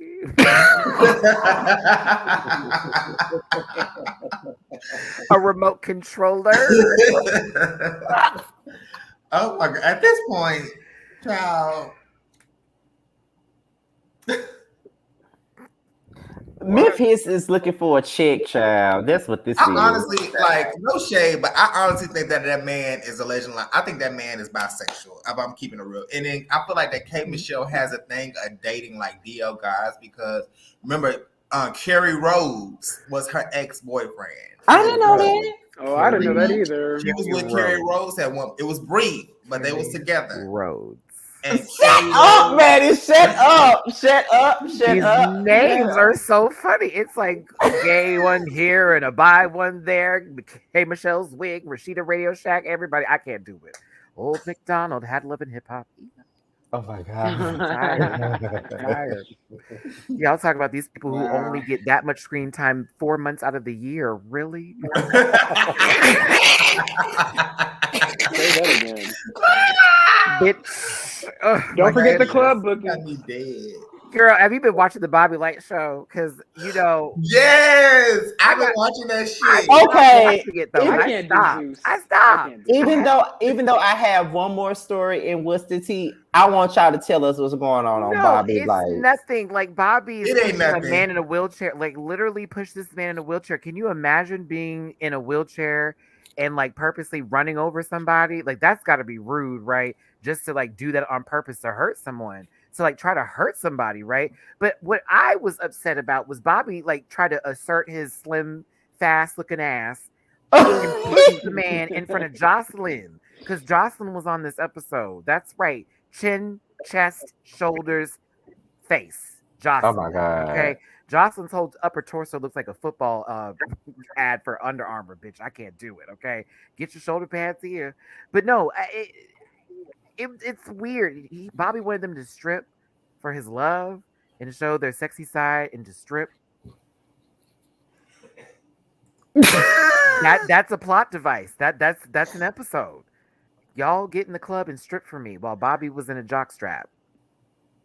Isn't Grandy Glaze on there? Yes, Gay for Pay, Grandy Glaze. Grandy on there. Glaze. Oh my God. Not Gay for Pay. And he's picked up Bobby and everything. And Bobby's like, oh my God, he can lift me up. I'm like, he can lift a lot of things. Natty, he's not gay for pay no more. Let's just say he's bisexual, child. Is that what you want to say? Okay. No, he is. Like, I'm sorry. I know a lot of straight motherfuckers that will fuck some booty for some coin. But let another man jizz on your ass? That part too, because they can clean it off. Soap and water, baby. Soap and water. And a little oh my God. He was doing OnlyFans, you know what I'm saying? Bending it over for Malik Joseph. I've seen people But who we're on there not gonna now talk about it. That's full another married. Yeah, conversation. you know these motherfuckers. Like, make your coin, make your dollar, do what you do. I ain't gonna. When the rent is due. Listen, some people on OnlyFans be keeping me going, okay? But I'm just saying, like, there is a point where we have to go, do we care about this bag and the meat it's presenting touching another person who possibly, you know, I don't know. I can't do it. Then you have Roland Ray. Lord, that man is there for a joke. He is there for a joke. I'm sorry. It's embarrassing. I just be like, Like the Right. fact that when he talks, he spits just because he's talking. Yet he spit on someone who also was in a wheelchair. Right. Spit on this man. You had to see it maneuvered out of his teeth, y'all. It was amazing. It was like watching some waterworks system do something. Like, the piping behind. Very Splash Town. I'm too drunk for this. Yeah. Come It on, was. Splash Did you Town. see it? It was like a pinball machine. I Ding, saw ding, that ding, ding, shit. ding, ding. Pow. I was that like, shit bitch. was, yes, no, Scotty. I mean, not Scotty, Maddie. I watched that show just like you. That shit was thick. I was like, what the fuck? It's Grandy Glaze rolling up to the guy in the wheelchair. What are you gonna do? What are you gonna do? You gonna fight me? I was like, You too big. really? And then the way he was fighting, nigga, you 6'7" Oh, and you he fighting like windmill. that. He was windmilling, girl. It was so funny. All I saw was this and him grabbing a shirt. And I'm like, oh, so that's what we're doing? Then when everyone got off of him, ooh, I'm mad. I'm like, the body is right, but this up here, empty. And he's so corny. The way he be talking them fucking confessionals, I'm like, nigga, calm the fuck down. Someone already slept with somebody else at the house too. And here's the kicker. I don't like him. Shocker. Island boy. Here's the kicker. I don't Okay, like so the island dude is kind of cute or whatever, but he's fuckboy, period, right? Yeah. So he has to admit to Bobby because someone told him. He's like, yes, I had sex and was messing around with this other person in the house. No, it was just a kiss. It's really just that. They're like, who was it? The person who's in the wheelchair's handler is who he was messing with. The boy pulls up all jazzy. Josiah Beasley, they're from Houston. Yes. Really? I was like, Island boy? oh, no, the boy in the wheelchair is. Oh, from yes, Houston, yes, he and is. so is his handler. And I was thinking to myself, God damn it.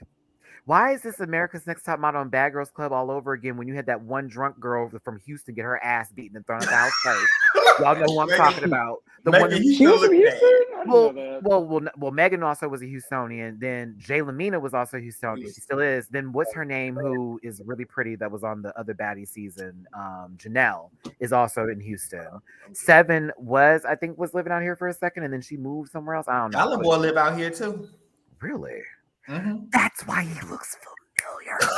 He's in Houston, bitch. Oh, that's why he's. Oh, okay. A lot so, of the bad boys live out here too. so what's crazy is like I kept looking at him like I feel like I have talked. I swear to God, I have matched with him on Tinder or something. It's insane. I think I have. Good thing I seen the show. Good thing. Good thing.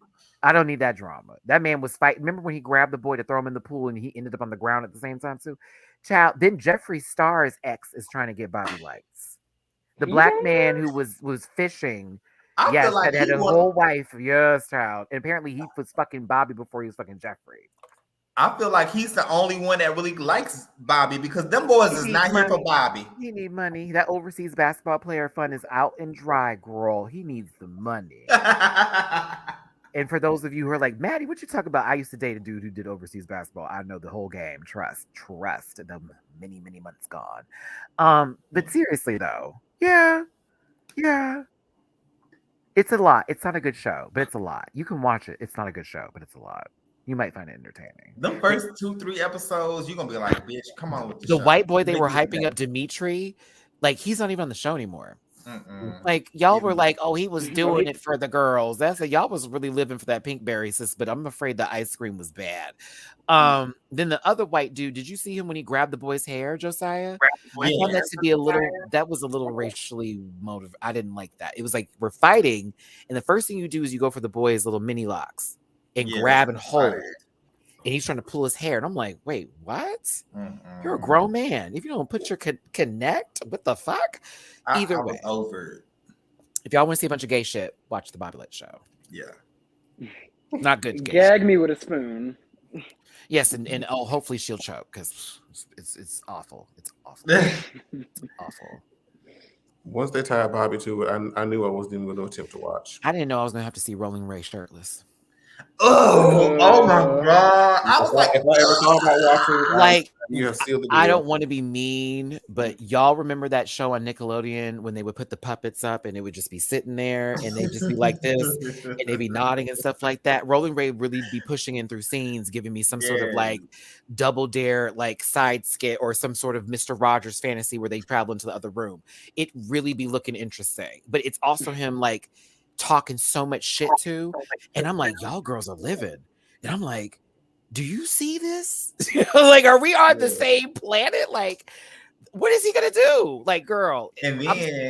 And then Ike from Chasing Atlanta is on there too. Jamar's ex-boyfriend is on there. Yes. Yes, and baby, Rolling Ray damn near almost ran. No, ran into Ike. We gotta check them ankles because that man is slim. I thought he lost a foot that day.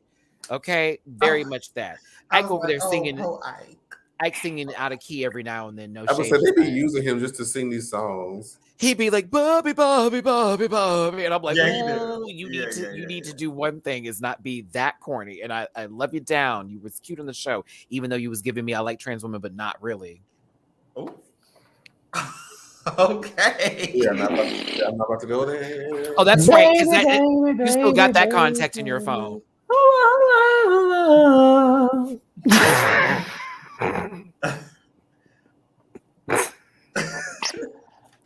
Oh my god, yeah. I'm about to go to the last. Jamar, what's up? No, I'm about to go to the last topic of What's the Tea. I'm about to go to the last damn topic because I cannot take. I'm too drunk for this, child. I'm too drunk for this. I love Ike.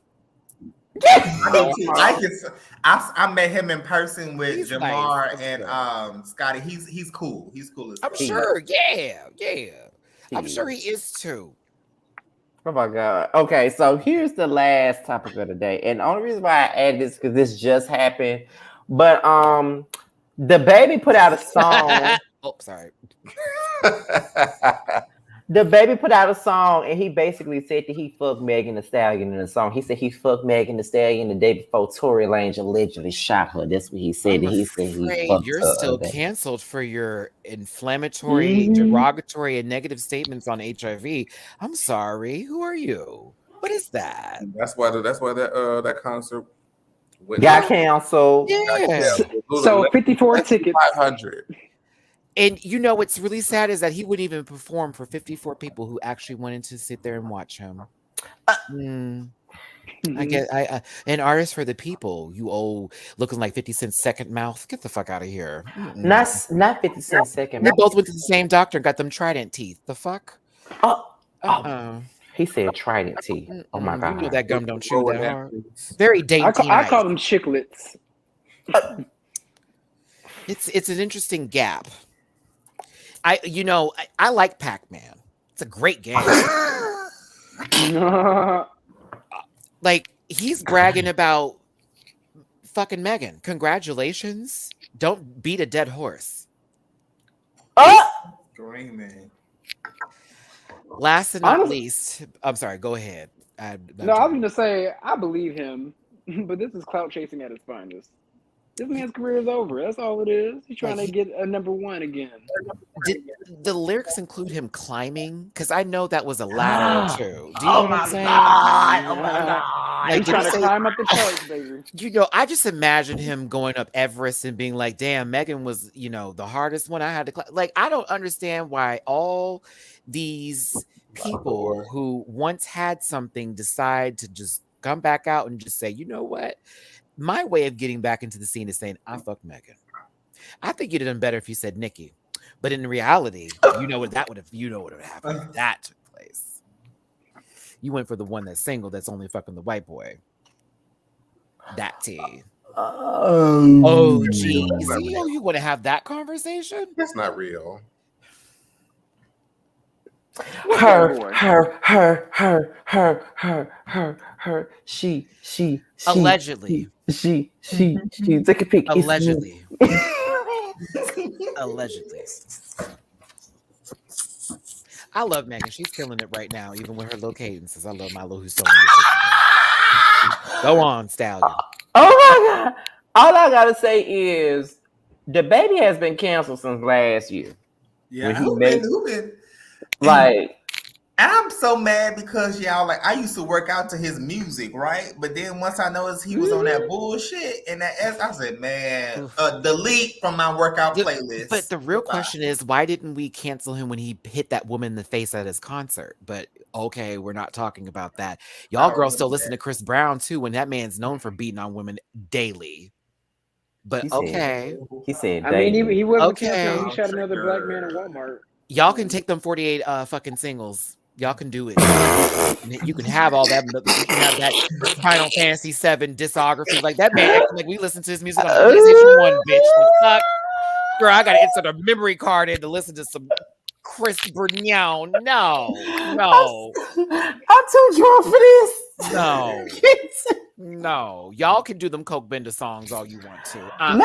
Okay, first of all, let's be clear. I have not listened to Chris Brown like that in years. Okay, the last song by Chris Brown that I really, really liked was Forever. Jamar. Yeah, Devilman wore that one out. Damn, that was the song right before he got into that domestic relationship with that domestic situation with Rihanna, because that was before the Grammys 2009, right? That's when he had that last endorsement. What was that, Juicy Fruit?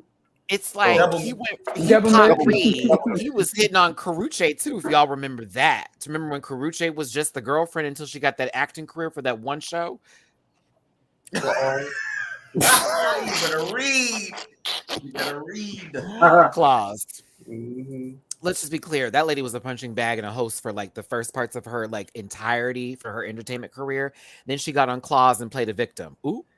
And then wasn't she the one who talked about Blue Ivy hair and a joke? Sure did.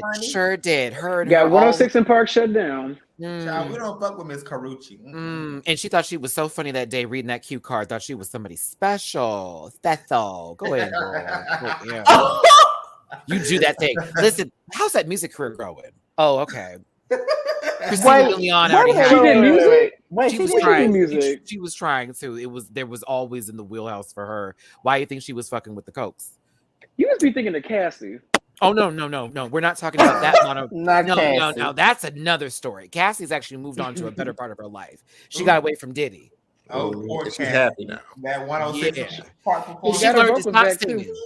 She learned to stop singing. Or whatever that was. Me and you, that girl was doing spoken word. The fuck? I love that song. She might as well be doing Jill Scott's Epiphany. Like, I know that I should have had you waiting at all. That song was a bop. Scotty. You know what? I think Halle Berry could do that justice too. They both have the same tone. I know them other guys, they've been talking about the way I do what I do. Yikes. Do you remember the second single though? Please come on, Lily D. Now, no shade. Because you got a long way to go. I fucking hated that song. Oh my god. Official Girl. Official Girl was the best song that girl came out. I didn't like that song either. Listen, Official Girl was what I actually kept on. Anybody that lived for her, I know I don't like A Long Way to Go. Maddie. I like King of Hearts. Girl, I'm just saying, like, let's call it spade a spade. That lady was out there giving us poetry. Like, the fuck? Like, Cassie was an excellent poet. Maddie. Because you got a long way to go. Says you want to love me. What about me? Want to touch me? Because you got a long way to go. I want to fall back. Just back because you got a long way to go. Can you imagine the studio session? Yes, bitch, sing, girl. I have to pull up that album. The harmonies. Can you do your own backtracking? You know it. Like, and then when she got on 106 in Park performing the song, you know what I'm saying? It fell flat. Like, it's imagine I know you ain't trying to get into it. But you're not into it. You're not into it. You're not into it.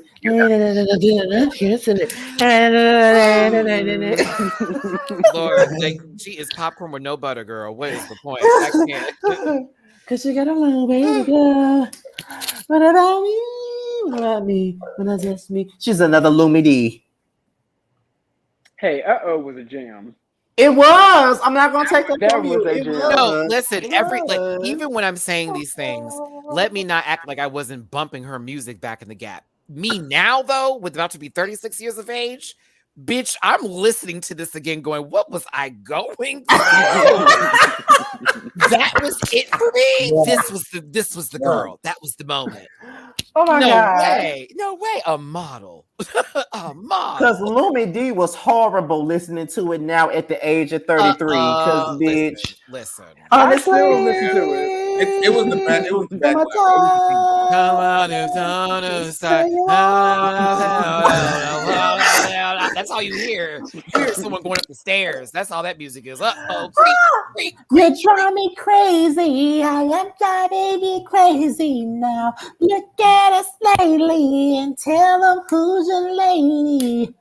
I never thought you'd be the one. Make me shine brighter than the sun. There ain't no ups and downs, no in and outs, no here and now. I'm telling you, You know, we're not releasing that remix though, so we're gonna keep it there. We're gonna keep it right there. Y'all hide that box. Listen, Scotty, I know what's gonna happen. You'll get you drunk and get you to a karaoke. I know when he come back down here to Houston, we're gonna take him to karaoke, man. I'm telling you, because I'm filming and narrating the entirety of what's gonna happen there. I don't care. I'm down for it. I do not care. I'm telling you right now. And I'm gonna have you singing "Kisses Down Low." Yeah, dedicated to T. All right, everybody. Here's some horror music for you. Let's go. I'm trying to think of another song that just wasn't that girl that you listen to later, and you're like, "What's that going through?" Let's do that right now before we go into Queer Connection. Let's do that right now. What song did you guys like back in the day that y'all cannot stand to hear now? God, there's so many. It's not that I can't stand it. I just was like, why? What was I thinking? Like, what did I know about this? Right. At the time. Yeah. Let's just say that. What song did you listen to back in the gap that you love, but as an adult, you like, what the fuck was I thinking? Okay, I'll go first. Okay. Christina Aguilera, Genie in a Bottle. If you wanna be with me, then you get it. I was like, Don't wake and then Jamar like, up. when I hear that as older, I'm like, Don't you wake Jamar up. That's an Aguilera stand right over there. yeah. Come on, Butler. You know, I love that first album. I would say anything R. Kelly has done. Every bit of his That's catalog. hurtful. That's hurtful. Every bit of his catalog. Because I like that man's music, but I can't even pick myself up. Him and Kanye too. Kanye West, I'll be real with you. I haven't touched your albums in a minute because I can't do you right now. It's sad that I can do Azalea Banks with her crazy. I'm gonna just talk about you and drag you down the stairs. I love her song. But her music is all night. It's so good.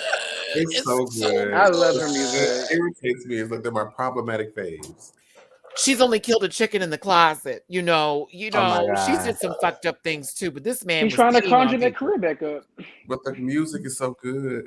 Listen, when she fucked with Elon Musk, it's gone. You know what I'm saying? It's gone. She touched one of the pristine porcelain vases you cannot touch. Very much, I think that Azalea Banks is living in the world of Phantasm, and she's just running down a hallway trying to avoid the ball with spikes on it. Yeah, but I would say R. Kelly would be my answer. Everything he's touched. You know what? I have nothing to say about that.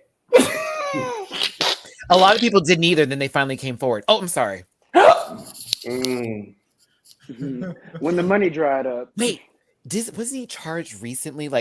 Just yesterday, the day before, for 6 counts of something else too. There's more stuff that he's going to court for. Oh, child, he's gonna be in jail for the rest of his life. And the Pied Piper is gonna be step, side to side in his asshole, right to right. Oh my God. The nut. Okay, let me stop. And that's why I feel like that's another conversation. I'm sorry. You said what now?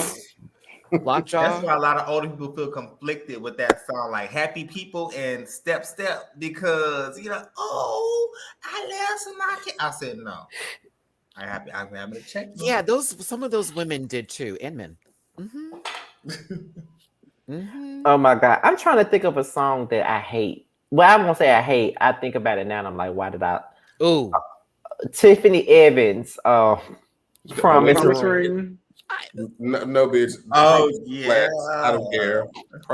Wait, what was the song again? Tiffany Evans and what? Promise Ring. I will bump the shit out that shit too. Oh, I yeah, like I that wouldn't. song. Oh, Brooke Valentine. Girl I fight. love Oh that my song. God. No, I love If that I hear that in song. the club, I'm like, all right, we're back in the musty era of going to the club. I feel like There she go talking her mess all the time. How about Give me Pink? stress. There you go. There you go. that's a classic. What you mean? Wait, that's a classic. No, I will say the Bow Wow Sarah song. That's a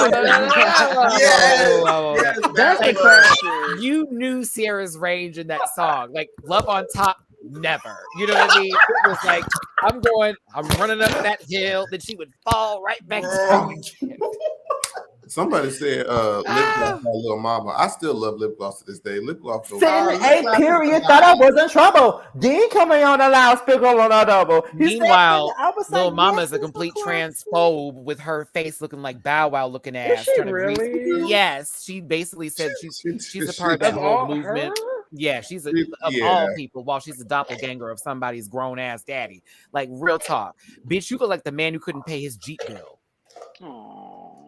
In case y'all didn't know, he got his Jeep repoed a long time ago. It was funny. No, it wasn't funny, but it was like he didn't pay that bill for years. I was like, oh, okay. Oh my God. My answer would be Tierra Marie, No Daddy. That's the only thing that comes to mind. Oh, come on, that's not fair. Wait, how'd that song go again? I ain't had no daddy No around daddy when I was around growing up. That's why I'm wild and I don't give a fuck. Nothing because these jeans fag you. Don't let my cute face fool ya. Bitch, that was a bop. That was a bop. I don't care. The fact that L.A. Reid said that she was supposed to be the next Rihanna. Oh my God, that's crazy. Well, listen, she was wearing that same wig. That's all that. She could sing better though. She was a better singer. Uh-oh. Oh my Listen, God. yet at the time, Rihanna was still stuck on that left nostril, and she forgot to clear her passages. We got a that was the music of the Sun era. Okay. Those first two albums, somebody really. I'll take my SOS. Even though SOS is that girl, yeah. I'll take my SOS and give you my Unfaithful. Unfaithful was a mess, Jamar. You know it was. I can't. It's too iconic. I don't want to do this anymore. That's when I fell in love with Rihanna. Unfaithful. SOS was playing on Disney Channel.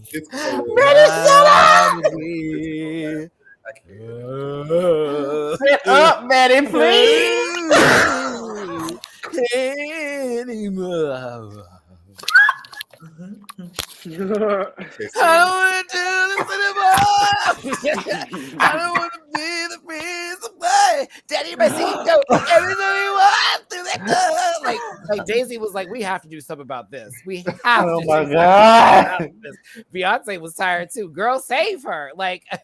Jay-Z probably had Beyonce in the studio when Rihanna was recording. Yeah, because L.A. Reid confirmed that Beyonce was one of the people that pushed Rihanna to be an actual artist when they were doing her first album. She says, you need to get her now, because that is it. Because she didn't sing better than her. The truth. I don't like that. Wasn't a lie. Because he is the truth. I don't know why I'm singing India Aries. I do not know why. Now, let me think of another song that I think is trash today. It's a couple I can think of right now. What song, Scott? I'm gonna say song. T-shirt and panties. T-shirt and my panties on. No, I love that. That's a classic. Wait a minute, Jamar. Wait a minute, bitch. I was singing the fuck out this song, and I was like, how about Any Pleasure Peace song back in the day? Build a Rush. I think the real reason Jamar doesn't like that song is because every drag show that you could go to at any black gay establishment, baby, somebody with some titties was about to go up there with that song, and it was going to be the longest dance you've ever seen. So much so, when the girls are performing and they're still tipping them afterwards, and it's just still going, and someone else walks up with a bucket full of money, like, where were you, girl, when the song was on? Very that energy. I really hate the visuals for bit. Don't you do it. Now, this man ain't even up here anymore. He ain't even up here anymore. I'm passing you by, Bees. I'm hitting T with this finger. He ain't even up here anymore. I will give you this much. If she needed a longer video. I don't know what that was about for the minute and some change we got, but that was the biggest disappointment out of my favorite song on that album when she dropped the visuals. What? But Maddie, then at that time, I remember she was doing like she was wearing like some heels, and I think she broke her foot while recording all them damn videos or something like that.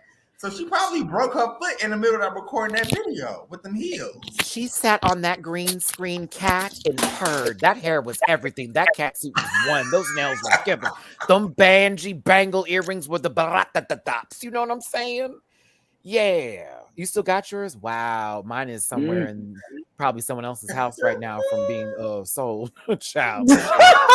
The only one I have a physical copy of still is Live at Roseland and the Vegas one, Live at Wynn. I have that one still. I love that version. I love when she did that. Even though she was sick. I love her Vegas one. Yeah, the Vegas one was fun. That was the worst makeup she's ever had. But she killed it. I agree. But she vocally she killed. She was casket sharp, but she was cutting up. I was like, go on, sister. She was cutting up, definitely. Put your spookum dress on. Now I want it that way. Tell me why ain't baby, that's still my shit. No, that's a classic. Tell me why that's still my song. This. How about I was about to say Tiana Taylor's entire discography. Now, Maddie, I still like Maybe. If you want to go to bed, that's fine. If you want to go to bed, that's fine. That lady makes bedtime music. The only thing that's saving her for me is WTP. That's the thing that made me actually pay attention to her. Because when I say that last little EP album drop or whatever she did that ended up going on a half of a tour, and I like Tiana Taylor. I love her husband more. I like Tiana Taylor, but I love her husband. Oh, my God. Not Pretty Boy Swag. I like her. It's just her energy doesn't give me her music sometimes. If she be so fucking low key, I'd be like, what the hell? So y'all seen anything by him, honestly. Wait a minute. So oh my God, I hate that fucking song. I did too. I did not like that song. Baby, let me love you now. Oh, that song. It's so many ways to love you. Baby, I can take you down. I only like that because that was a theme song to my prom. Wait, I graduated. We had Crime Mob. Crime Mob was at our. It was Stilettos. I'm throwing these bows. I'm checking these dreads. It wasn't stilettos. It was Nuck If You Buck at my prom. Yeah, Westfield was. We was bucking at Westfield. So. Yes, I agree. Was there a fight at that prom? Yes. Child. And at homecoming. Yeah, I went to Westfield, baby. There was always a fight. At least the Black Air Force Ones. At least once a week. One time I was in one of them and won. Oh my God. That boy called me the F word, bitch. I wore him out. Oh well, as you wore should. Him out. As you should have, child. Bitch, I'll never let that day go. I had put him up against the locker. Boom, boom. The assistant principal, Matthew, stop. You get off of me before you get in. Bitch. Because he tried to grab me from behind. I would have my backpack and everything. He tried to yank me. And it was like, oh no, baby. I was a track athlete at that time. Wait a minute, why he do that? Because I was Matthew. People are weird. High school was weird. Fuck high school. Remember when Mano? No, I do not. He was hot at one point. Child, I don't know now. One high hater. That's all. High hater. That's all I know. That's just like saying Benzino was fine at one point in time. Mr. Dirty. So I forgot you went to my high school. You already know what's up, baby. Westfield High School. Where is that located? That's on the west side of Houston? No, that's north side, 1960 Bamel. Oh, okay. I don't know. Because Spring, well, technically they gave us Houston because Spring was its own place. That's how they used to do the territories. But when it came to like sporting events, we used to have to share the stadium with the Spring High School. Because Westfield's track. Off 1960? 1960 in Bamel. Yo. That was me every day going to that little Sonic right there in the KFC for lunch, skipping on the gold. Stop it, Prophet, because I actually like that song by Lil Scrappy. I got money in the bank. See, when I was going to the clubs when I was younger in my 18 days profit, that was the songs that were playing. I used to like Money in the Bank. I ain't gonna lie. Yeah. Hey baby, hey baby, hey Hurricane. baby, hey I baby. love Hurricane Chris. Ooh, how about anything that what's his name? That ugly, horrible man that got out of prison and promoted all his Boosie. Anything Boosie's done. Oh my Trash. god. Now, No, I Boosie- did like Wipe Me Down. I'm sorry. Boosie- I fuck love that him. song. Fuck him. And his pedophilic ass trying to get his child with that stripper. Fuck him. Boosie's music is good. He's just trash. Yeah, The he's music just Fuck is trash his as a music too. person.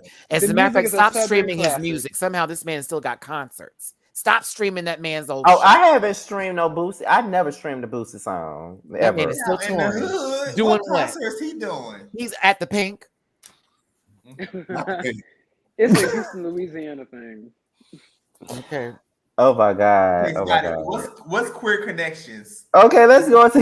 Because we are like 2 hours, 32 minutes into the show. But this child. was a fun. This is a fun show. Yeah, we've been having fun. I didn't even realize it was this late. This is a fun show. So let's get to Queer Connections. Okay, now Queer Connections, Beasley, is when we're talking about LGBT stuff. You know, just real life stuff. And the biggest question that I got for all of us is, as far as us being, most of us being single men or whatever or not, what are we looking for in a man? Like, what exactly are we looking for, man? Are we ready for relationships? Do we want to get married at some point?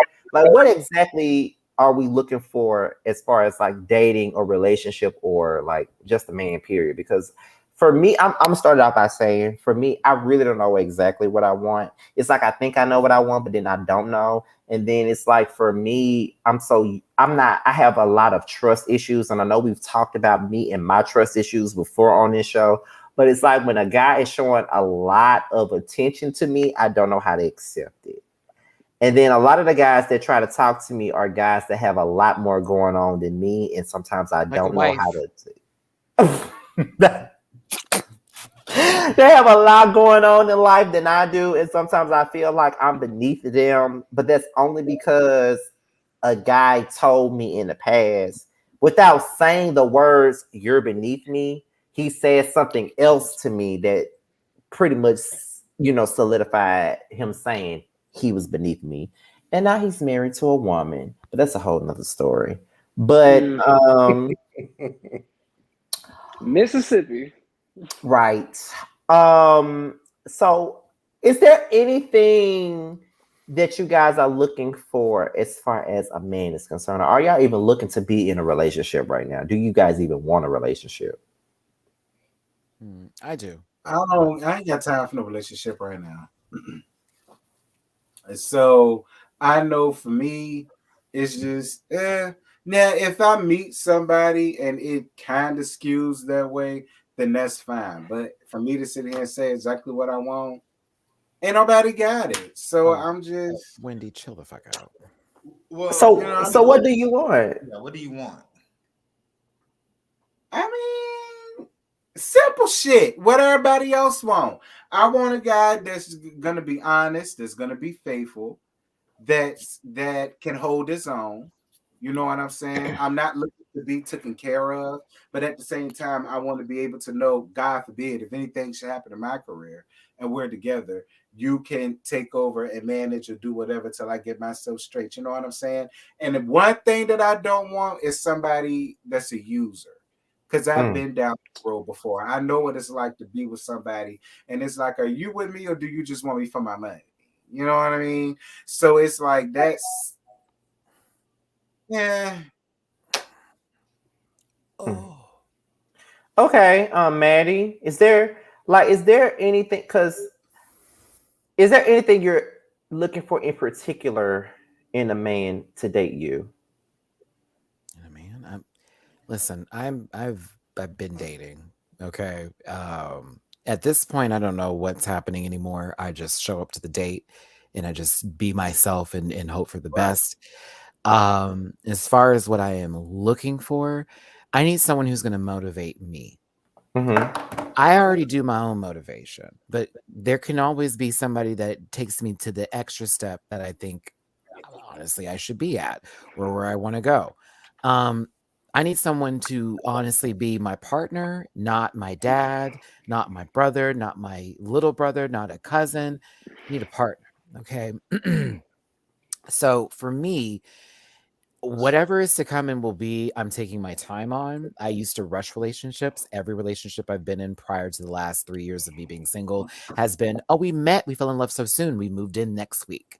So that's been a really troubling thing for me to deal with, or having to go through that process of don't jump the gun, because you won't know the person until you actually know them. So for me, I just need someone who's going to motivate me. Maybe they like going to the gym. Shit, they don't have issues with me watching Drag Race and doing YouTube. That part. Me doing YouTube, me doing anything to do with my career and entertainment, because I used to date somebody who wanted me to stop doing films and I don't want you on YouTube anymore. That was not going to happen. So, you know, Oops, I'm sorry. I didn't mean to do that. so for me personally, I just need someone who's going to be honest with me, take me for everything that's going on. We're real with each other. You accept me for who I am. I accept you as well. And cuddling almost every day is a necessity. Yes, it is. Yes, it is. Because you ain't going to be sitting on the other side of the house for me. That's not going to happen. Yes, We're on the couch. We're watching a show. My legs on you. You under. There we go. Spoon, spoon, spoon, spoon. Body contact. Yes, that is one of my love languages. So like physical touch, words of affirmation, and quality time are my top 3. I can get gifts. Those are lovely. But in reality, like you telling me the real shit is what's going to sustain me. Now, if you do some other shit, I'm gonna get you. But like words of affirmation, physical touch, and quality time for sure. Okay, Beasley. Well, for me, it would be consistency and reciprocity, because believe it or not, I've only been in one relationship my entire life. And in that relationship, I literally funded that dude's life. And I will say, on the consistency thing, like when I've been navigating this dating sphere, it's been like a constant repeat cycle of things going great, and then the dude either ghosts me, or things go great and the dude. It's a Houston thing, huh? Okay. Down. I in my last situation that ended probably like literally a week after my birthday, like I had to look deep within inside myself and see, like, was it just me? But real talk, like he went back and told me that, oh, I kind of like cooled off on you because we were moving too fast. Like I was falling for you too fast. So it's like a constant cycle of just getting ghosted, or like things looking good and then bam, the shit ends out of nowhere. So consistency and reciprocity and real talk, I'm trying to get some dating experience. But at this point, I'm kind of just focused on me and elevating my brand and lifestyle. So okay. I guess I'll go next. Right now, it's like I want a relationship, but then I don't know if I really want one, because it's kind of like I don't have the best track record with men, and I don't trust anybody like that. And like I said, we've talked about this before, but I don't trust men because every man that I've ever dated have always been the same type of man. It's always the man who don't really know what he wants. You know, the man who tells you what he wants, but then he pretty much ghosts you when you give him exactly what he wants. And it's like, I have people that be trying to talk to me and stuff like that. And, you know, I don't mind giving people conversation or nothing like that, or getting to know people. But I don't know if I'm necessarily ready to really be in a serious relationship right now, because I like my distance sometimes, if that makes sense. Like, I really don't like to talk to people every single day of my life or every hour of my life. Like, I need time to decompress, or I need time for myself, or like just like today, I had my phone on do not disturb literally all day. And it felt so good to have my phone on do not disturb all fucking day. That's me all week. Yes, like I feel so good. Phone stays on vibrate. Like I feel so good having my phone on do not disturb, because I wasn't being bothered with a human being, because every single day I'm bothered with humans, and I hate I love people, but I hate people at the same time. It's like I love to deal with people, but then I don't like to deal with people all at the same time. And it's like because I've been through many relationships or situationships where they all have went wrong or went the same way, I don't really trust many men. So a lot of the times when people are coming into my life and they're trying to pursue me and they're trying to talk to me and they start off too good to be true. Like in my opinion, many of my relationships or situationships have started off as too good to be true, and then they all show who they really are a couple of months down the line, and they start ghosting you. So right now, I feel like I'm in a position where thank you, Wendy. That's exactly what it is. I do get drained by people in an introvert kind of way. I do get drained by people because I'm one person that is everybody's go-to person in my life. Like I'm everybody's go-to. Everybody comes to me for everything, whether it's a financial thing, whether it's an emotional standpoint. Everybody comes to me, and they drain. A lot of people drain me of my energy sometimes, and sometimes I don't really have the energy for myself. It's probably why I be so tired all the time. That may be why. Yeah. But it's like right now I'm at a place where I'm doing great with my YouTube, quote unquote, YouTube career. And I'm doing good things and I'm building my brand right now. And that's really what my main focus is. I'm not really that focused on the man. I don't know if that's a good thing or a bad thing, but I'm not really that focused on the man. Like, you know, I can have a man in my life and I can talk to them and get to know them. But right now, I'm not really certain if I want to be in anything that serious right now. I know I long to get married at one point in my life. All y'all should be at my wedding at one point in time or be in it at one point in time. But I know that I want to get married at some point in time and be with a man and live this happy ever after type of thing. But I know that right now it's not the right time for me personally to be in a relationship because I do have a lot of things to unpack as far as my trust issues and other things like that. But I feel like I'm at a prime in my life because I've never been, and I think Jamar can attest to this. I've never had no prime in my life like I do right now. I feel like right now I'm at my prime. So being, tied down in a relationship is not really my thing right now. I feel like I need to take some time to really get to know myself and focus more on myself before I really get into a relationship. If that makes sense. 100. Yeah, that's where I'm at right now. So, Josiah, Maddie, I mean, not Maddie. Maddie already said what he had to say. Josiah, Jamar, y'all next. I know Josiah's in a relationship, but still, you can speak. Yeah, I just want to kind of piggyback off what you just said, friend. I think that with relationships, it is hard because sometimes niggas be doing the absolute most. You know what I'm saying? When it comes to dating and talking to people and growing those relationships, sometimes dude, you might think that it's all good with dudes, and then they just ghost you. And then with you, I get where you're coming from because you are in a mental place of, oh, if I talk to this person, they're going to disappoint me. And what do we do as people, especially as men in our caliber?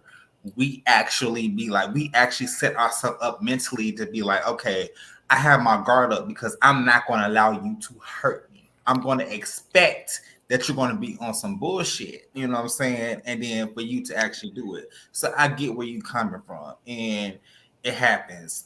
But with that being said, with me, I was going through the same thing before I actually fell into my relationship. And with me, I guess it just happened because it was just like a more neutral relationship. Like we was just going, we was working out, we was growing a friendship, and then all of a sudden, boom. Now sometimes I'll be having to check my nigga because he be doing a lot. I'd be like, boy, he's like, I just in love with you and you just the first person dude I ever been with. That's great, But I think that at the end of the day, it just really just takes time. Like I feel like whatever is going to happen for you, it will happen eventually. So that's it. Okay, Jamar, you next. So after 7 long years, I just went into a relationship recently, under a month ago. Him and I have known each other for about 10 years. Get mad. Really? wow. I know. Yeah. So him and I have known each other for Your about 10 face. years. And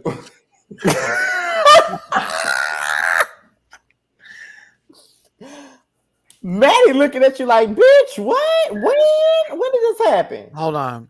Scotty, did you know? Okay.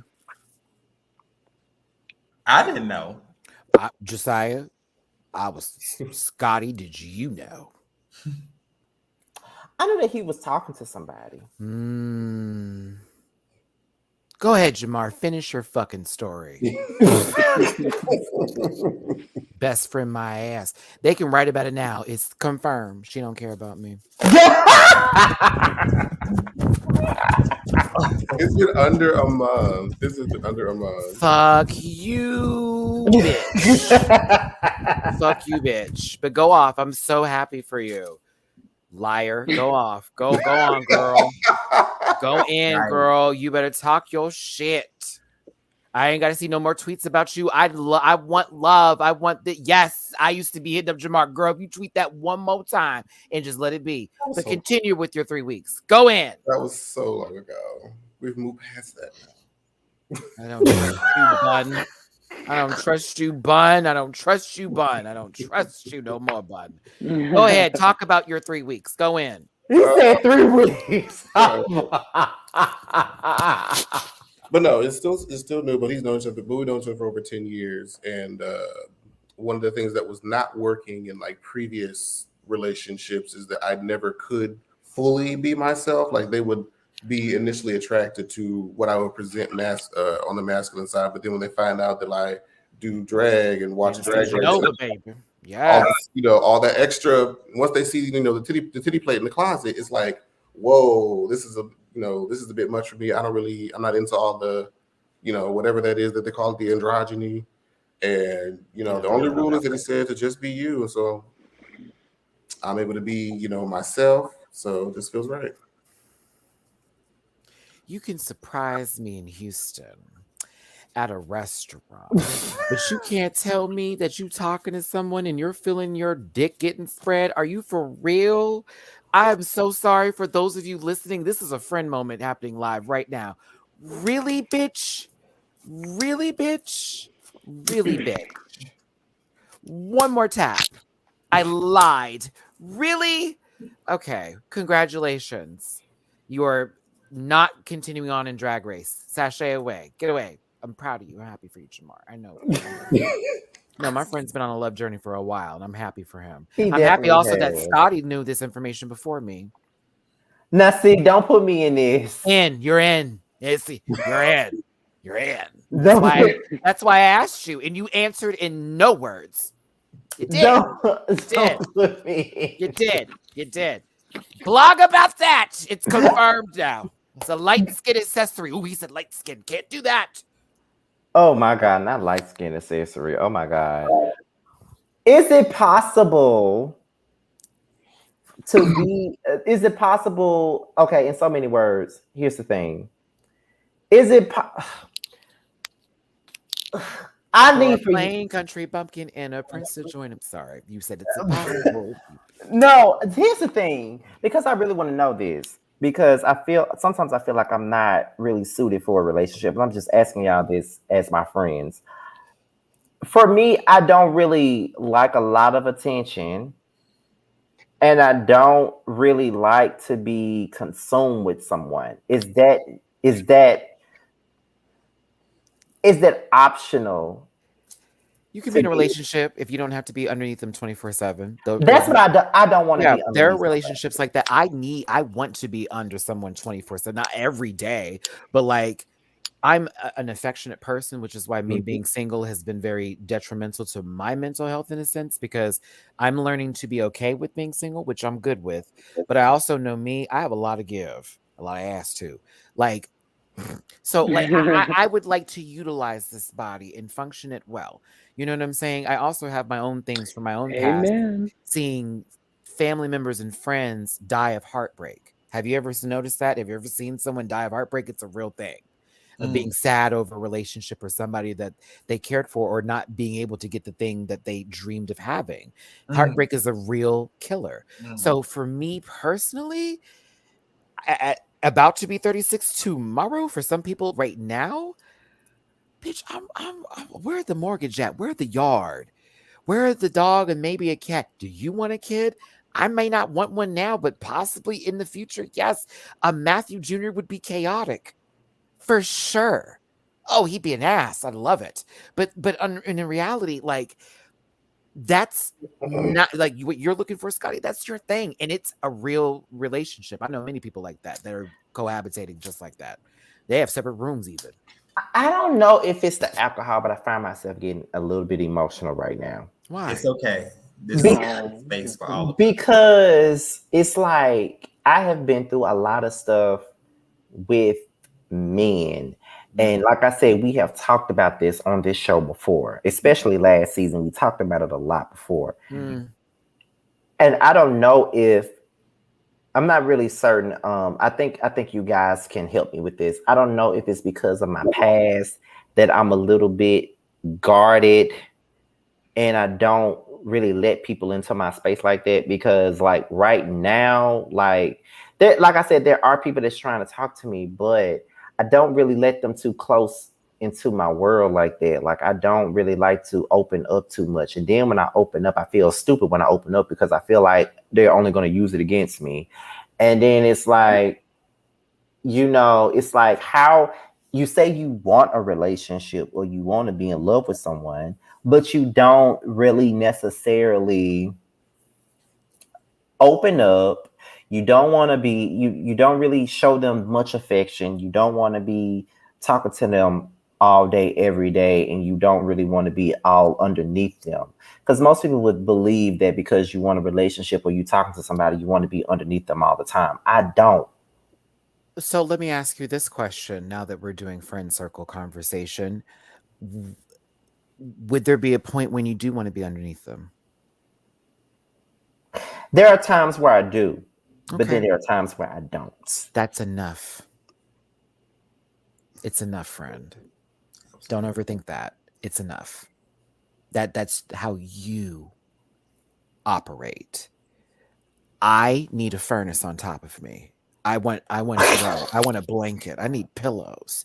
You, friend, are in a minimal, very that, and that's fine. You don't need all that jazz and maraz and everybody walking up and licking your booty all day. That's fine. Sometimes you have to step away from things and gather yourself. I think for you, Scotty, whatever relationship you find yourself going into next, y'all gonna live separately for a while. I'd rather live separately. And it'll be good for you because you'll find those moments when you're not around that individual where you want to be with them. And they can also facilitate that as well. I think you also should find someone who doesn't want to be underneath you 24/7 and make that a very clear, concise thing. Like, I'm looking for love, but I'm not trying to have you move in tomorrow. My mama don't like you like that. Okay? Like that kind of tea. But you're not wrong for feeling this way. What does that, well, okay, let me ask you this. Do you think that's the reason why I talk to a lot of guys that don't live in the same state as me? Yeah, absolutely. Probably. Because you have a lot more control over the situation by them not being near you, so you don't feel obligated to go see them. Everything's done by text and by phone, FaceTime. So you have more control over that situation because the people you've dealt with that have been closest to you physically via distance have hurt you the hardest. They have. So you talk to people from out of town. And that's just that. Hey, there you go. And people around me, they don't understand it. Because when I say I'm talking to this person here or there, and then, of course, I don't mind getting on the plane to go see someone. And I think that's fine to go on the plane to go see someone. But I think it's fine to do that and not having to be around them all the time. There's nothing wrong with what you're saying. at all. Yeah, like people think that's weird. Like, Who are those people? How do you like? I would say that like I have friends that live around here, and they be like, "How do you talk to somebody that lives way in Detroit? Or how do you talk to somebody that lives way in Virginia?" And How do I'd you talk ask to them, somebody how come you can't understand why I would want to talk to somebody that lives out of state? Why do you need to have somebody that's going to be near me, next to you, you knowing what they're doing and all that kind of stuff? Honey, let me tell you something, Scots. You're doing what you're doing because it's comfortable for you and it works for you. You're also doing this for some control because you've lost control before. You're doing this for your own protection as well. I think it's personally smart as a YouTuber. Just don't let nobody scam your ass. There is nothing wrong with what you're saying. Now, your friends telling you one thing, that's an important friendship. But not all friends have the right advice, including myself and everybody up here, okay? You take it for what it's worth for you. But in this reality that we're living in as gay black men trying to date and adapt and associate and assimilate with all these things, you're doing fine, sweetie. I'm the one dating in town who doesn't want to date out of town because I tried that. Didn't work for me personally because I need to see your ass, okay? And I'm still dealing with people. This dude the other day, let me tell you something. This man, and I posted this on Twitter, whatever. This man ended up going to the restaurant, not going to the restaurant, going to the restaurant. I'm sitting there for 40 minutes waiting for somebody, sipping a mimosa. I canceled the date. He called me, Matt, give me another chance. I gave him another chance. We ended up having a nice date. Guess who paid? Me. Is that the same? Is that the same person you told me and Josiah you was going on a date with when I was in Houston? No, that was another guy. He ended up doing. And when I say dating, I'm not sleeping with anybody. I'm actually just dating people. Like we're going to go out to lunch or dinner. Yeah, conversation, get to know each other, a little playful flirtation. That's it. That's all I've been doing for the past 6 months of my back into the dating life. I don't have Jacked. I don't have Grindr. I don't have Scruff. None of that. It's just Tinder and Hinge, the ones that actually are supposed to be for dating. That's all I focus on. Right. This guy, not a big deal. I paid for the meal. I have money. What up? Like, whatever. And he looked at me like, oh, this is a lot of food. And I'm looking at him like, and who cares? Bitch, if I'm hungry, we're eating. So we paid for that, right? All that's good. Now, this man ended up spending some of the day with me, and I was having a good time with him. But I haven't heard from him in 3 days. Like, just recently. And I'm thinking to myself, we were texting nonstop prior to him meeting me. Then he had some insecurity with me that then played out throughout the date that I let him know it's okay. But he ran. Now, Scotty, I could have been Big Mama. Do you hear me? And I wouldn't have been mad about that because I like the dude. The problem was his insecurities jumped. And I cannot sit there and run behind somebody that doesn't want to run after themselves. You are doing the thing that is comfortable for you because you've been hurt by those close to you. And so what you're doing is you're adding some space so you have your own devices of protection. It's intelligent and smart. It's not negative and it's not a bad thing. Now, if it's so bad to where you couldn't possibly date somebody in your hometown, I would look into that with a therapist. But other than that, you're doing fine, sweetie. I'm doing fine, sweetie. We're all doing fine up here. This bitch got a whole fucking man and then lied about it. Oh, buttless. That's why you're really dressed up, ho. You went on a date after this. That's what's really going on. Josiah over here, I don't know how long it's been strong. I ain't met the man yet. I'm certain. You have not met him. I ain't met him yet. I just learned now Beasley today. Hey, Bees. But listen. Hey. This is life. This is literally all about trial and error. Man, I'm going through a whole lot of shit right now. My birthday's tomorrow, and I gotta move out of here by Wednesday, bitch. Are you joking me? I told you I can help you. I'm available. But I got it, son. You know what I'm saying? I got it. That I appreciate you though, Josiah, for real. But like, we do our own things and we have our own ways of going through stuff. Do what's comfortable for you. Don't ever let nobody get in your brain and second guess your feelings on shit. I have a lot more to say, but I'm gonna wait till we get off. Okay, you do all of that. As far as what's been going on with me this week, I have not been able to talk to y'all about that, but I'm gonna wait till we get off here. But it's I sometimes I question, like people said in the chat, don't overthink it. They're telling me not to overthink it, but sometimes I feel like I'm crazy sometimes. That's you overthinking it. Yeah. That was me the other day. Oh, bitch, I was over here talking madness in my room. Fuck this in my life and nah. Baby, 5 minutes later, I got a phone call, changed my whole world. Get out of here. Get out of here. Get out of here. You're not crazy, but as gay men, do y'all think that we dwell too much into the negative? Like we always expect the switch up to happen when it comes to dating somebody. It's what Like we're we, used to. It's our Mhm. culture. It's what we're used to. It's what we're accustomed to. It is the nature of our dying breed. Low key is fight or flight sometimes, and that's really just where it goes. And unfortunately, speaking on behalf of somebody who knows about the lifestyles of dating, relationships, moving in, possible marriage, the full bit, adoption, yes, all of that. You know, there are stories where yes, we do win. But there are a lot of more stories about the hoes in this house. There are a lot more stories about them. So unfortunately, it's all about what you're comfortable with. And a lot of those relationships that work are mostly open because, they like to do what they like to do. But there are monogamous relationships I have seen from gay couples that are very successful. But I also think it's our mindset too when we go into things. Absolutely. If we think it's going to fail, it will more than likely it fail. will. Listen, so as a man thinks, so he is. You better bring it in. Because I mean, to be honest, every relationship that I ever been in and I thought it was gonna fail, it did. And because there it went. Oop, there it goes. We manifested. That's what it is. You were looking for something wrong, you found it. Mm-hmm. And mind you, there's wrong there too. It'll all come out eventually. What's in the dark always going to light.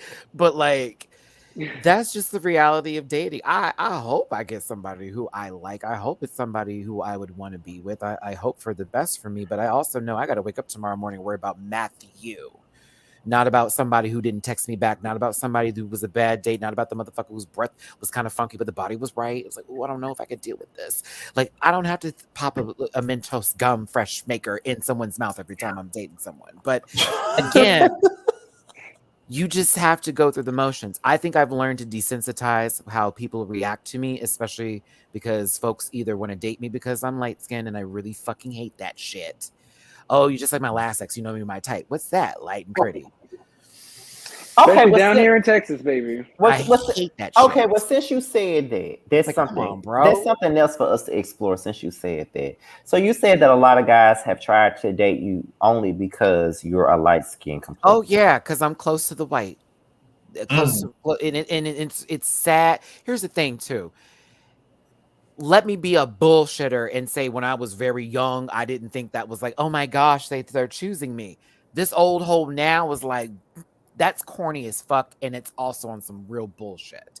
And I don't like it personally, the fetishization of that. I also know that there are, say, white people that fetishize only dating dark-skinned black men because they want the Mandingo effect or whatever that part.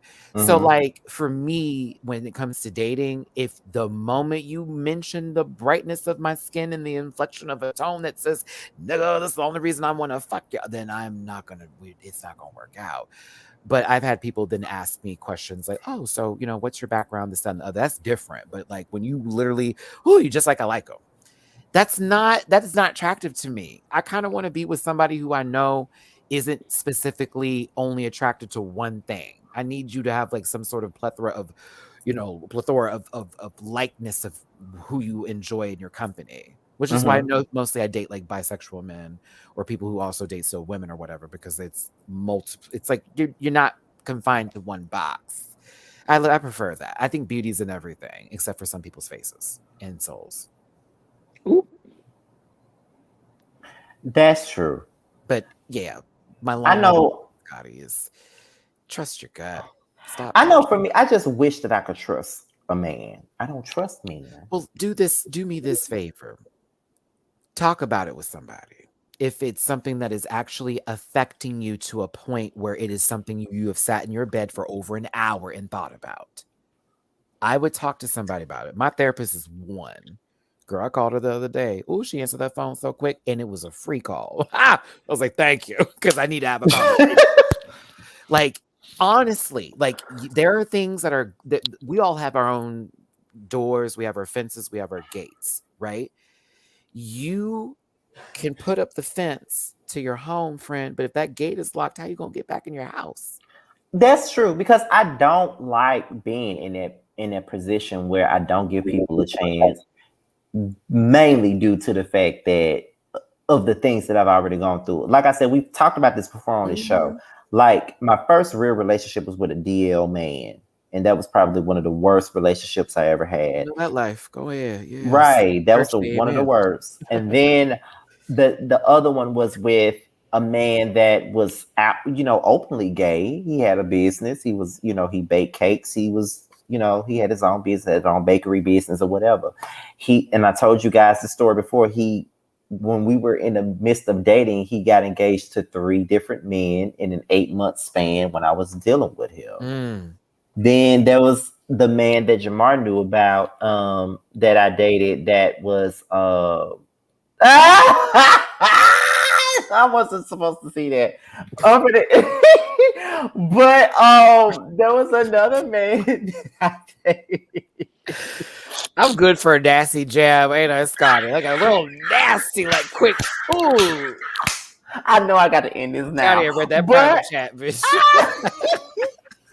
But and then the last one was a man that pretty much used me to pay his bills.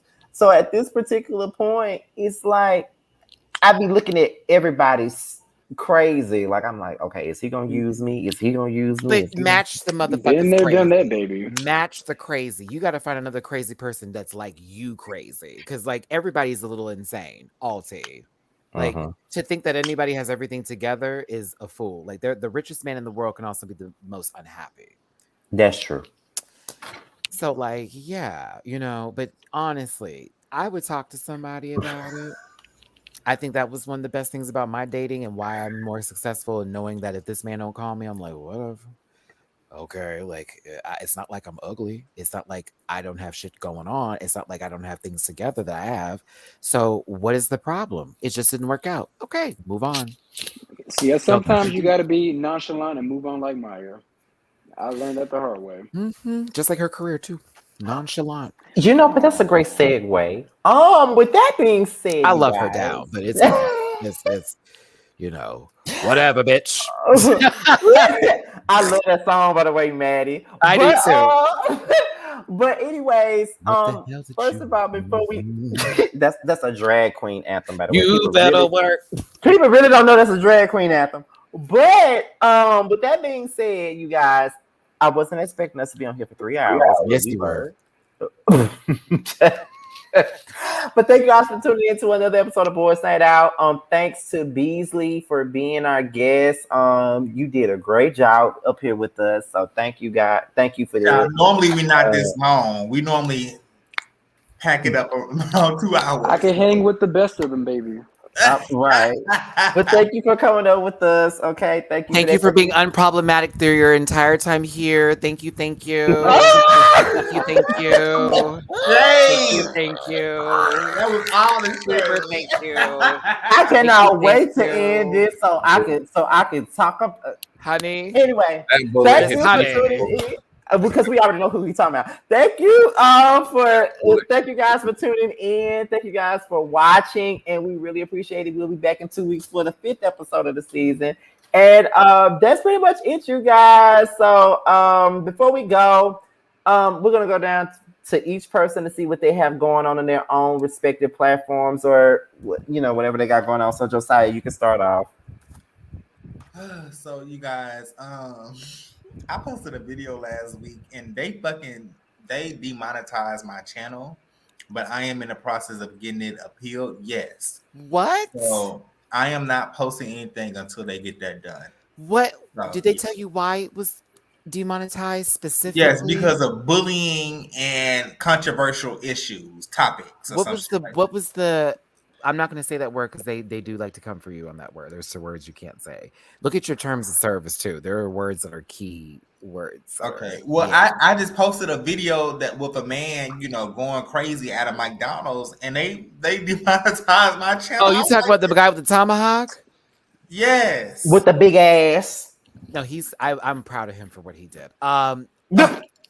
Because they jumped him and he wore them out, child. Like literally clowned them just by the presence of his full-on pulled that Tom. Why would you wait for someone to go in their bag? But no, I'm sorry. Listen, I said this. They're not from Houston. Okay. And gave me a copyright. This story. We are not going to let nobody go through their bag, baby. I'd have ducked that man bim for that. Anywho, I think I know why, because it was considered to be a violent video, and there are looking at particular content creators, and I don't want to say, but We'll talk about it later. I need you to send me. We'll talk about it. I'll go over it with you. Yeah. Because that happened to several YouTubers I know. So I okay, because I'm like, bitch, what? Yeah, I wouldn't have used that video, but you also need to be certain to do it sometimes. Say it. White. Jamar. So you can find me on all social media platforms. Jamar84. And Krabas. My bad, y'all. And at Krabas. Go ahead. Except for TikTok. Table for 4. 0. Mm-hmm. Make sure you check out my link in my Instagram bio to grab my makeup line. You can catch me and Scotty here on this channel for Prelude. You can catch me and Maddie on his channel with the panel every Sunday. Lots of great things coming. Support Black business all the time. Beasley, you're next. Yeah, you can find me on YouTube at Beasley Says and on Instagram at Prince_Beasley. I'm trying to get more consistent with the content. These past 2 weeks has been a little shifty, bitch. But I'm back in action. I pretty much talk about a little bit of everything on my channel. Like, basically, I treat it as a diary. I do story times, hot topics, talk about beauty, makeup, you name it. Follow me at Beasley Says. And Maddie Rants. This is the day that the Lord has made. Let us all rejoice and be glad. Okay, sorry, excuse me. Forgive me. But tomorrow, which is now today for some of you, is my birthday. Libra powers activate. Form of balanced. Okay. Listen, I turn a certain age with a certain number that has 2 digits in it, right? So when this day comes, which will be in a few minutes thanks to Scotty's 3-hour time frame, Lord of the Rings will...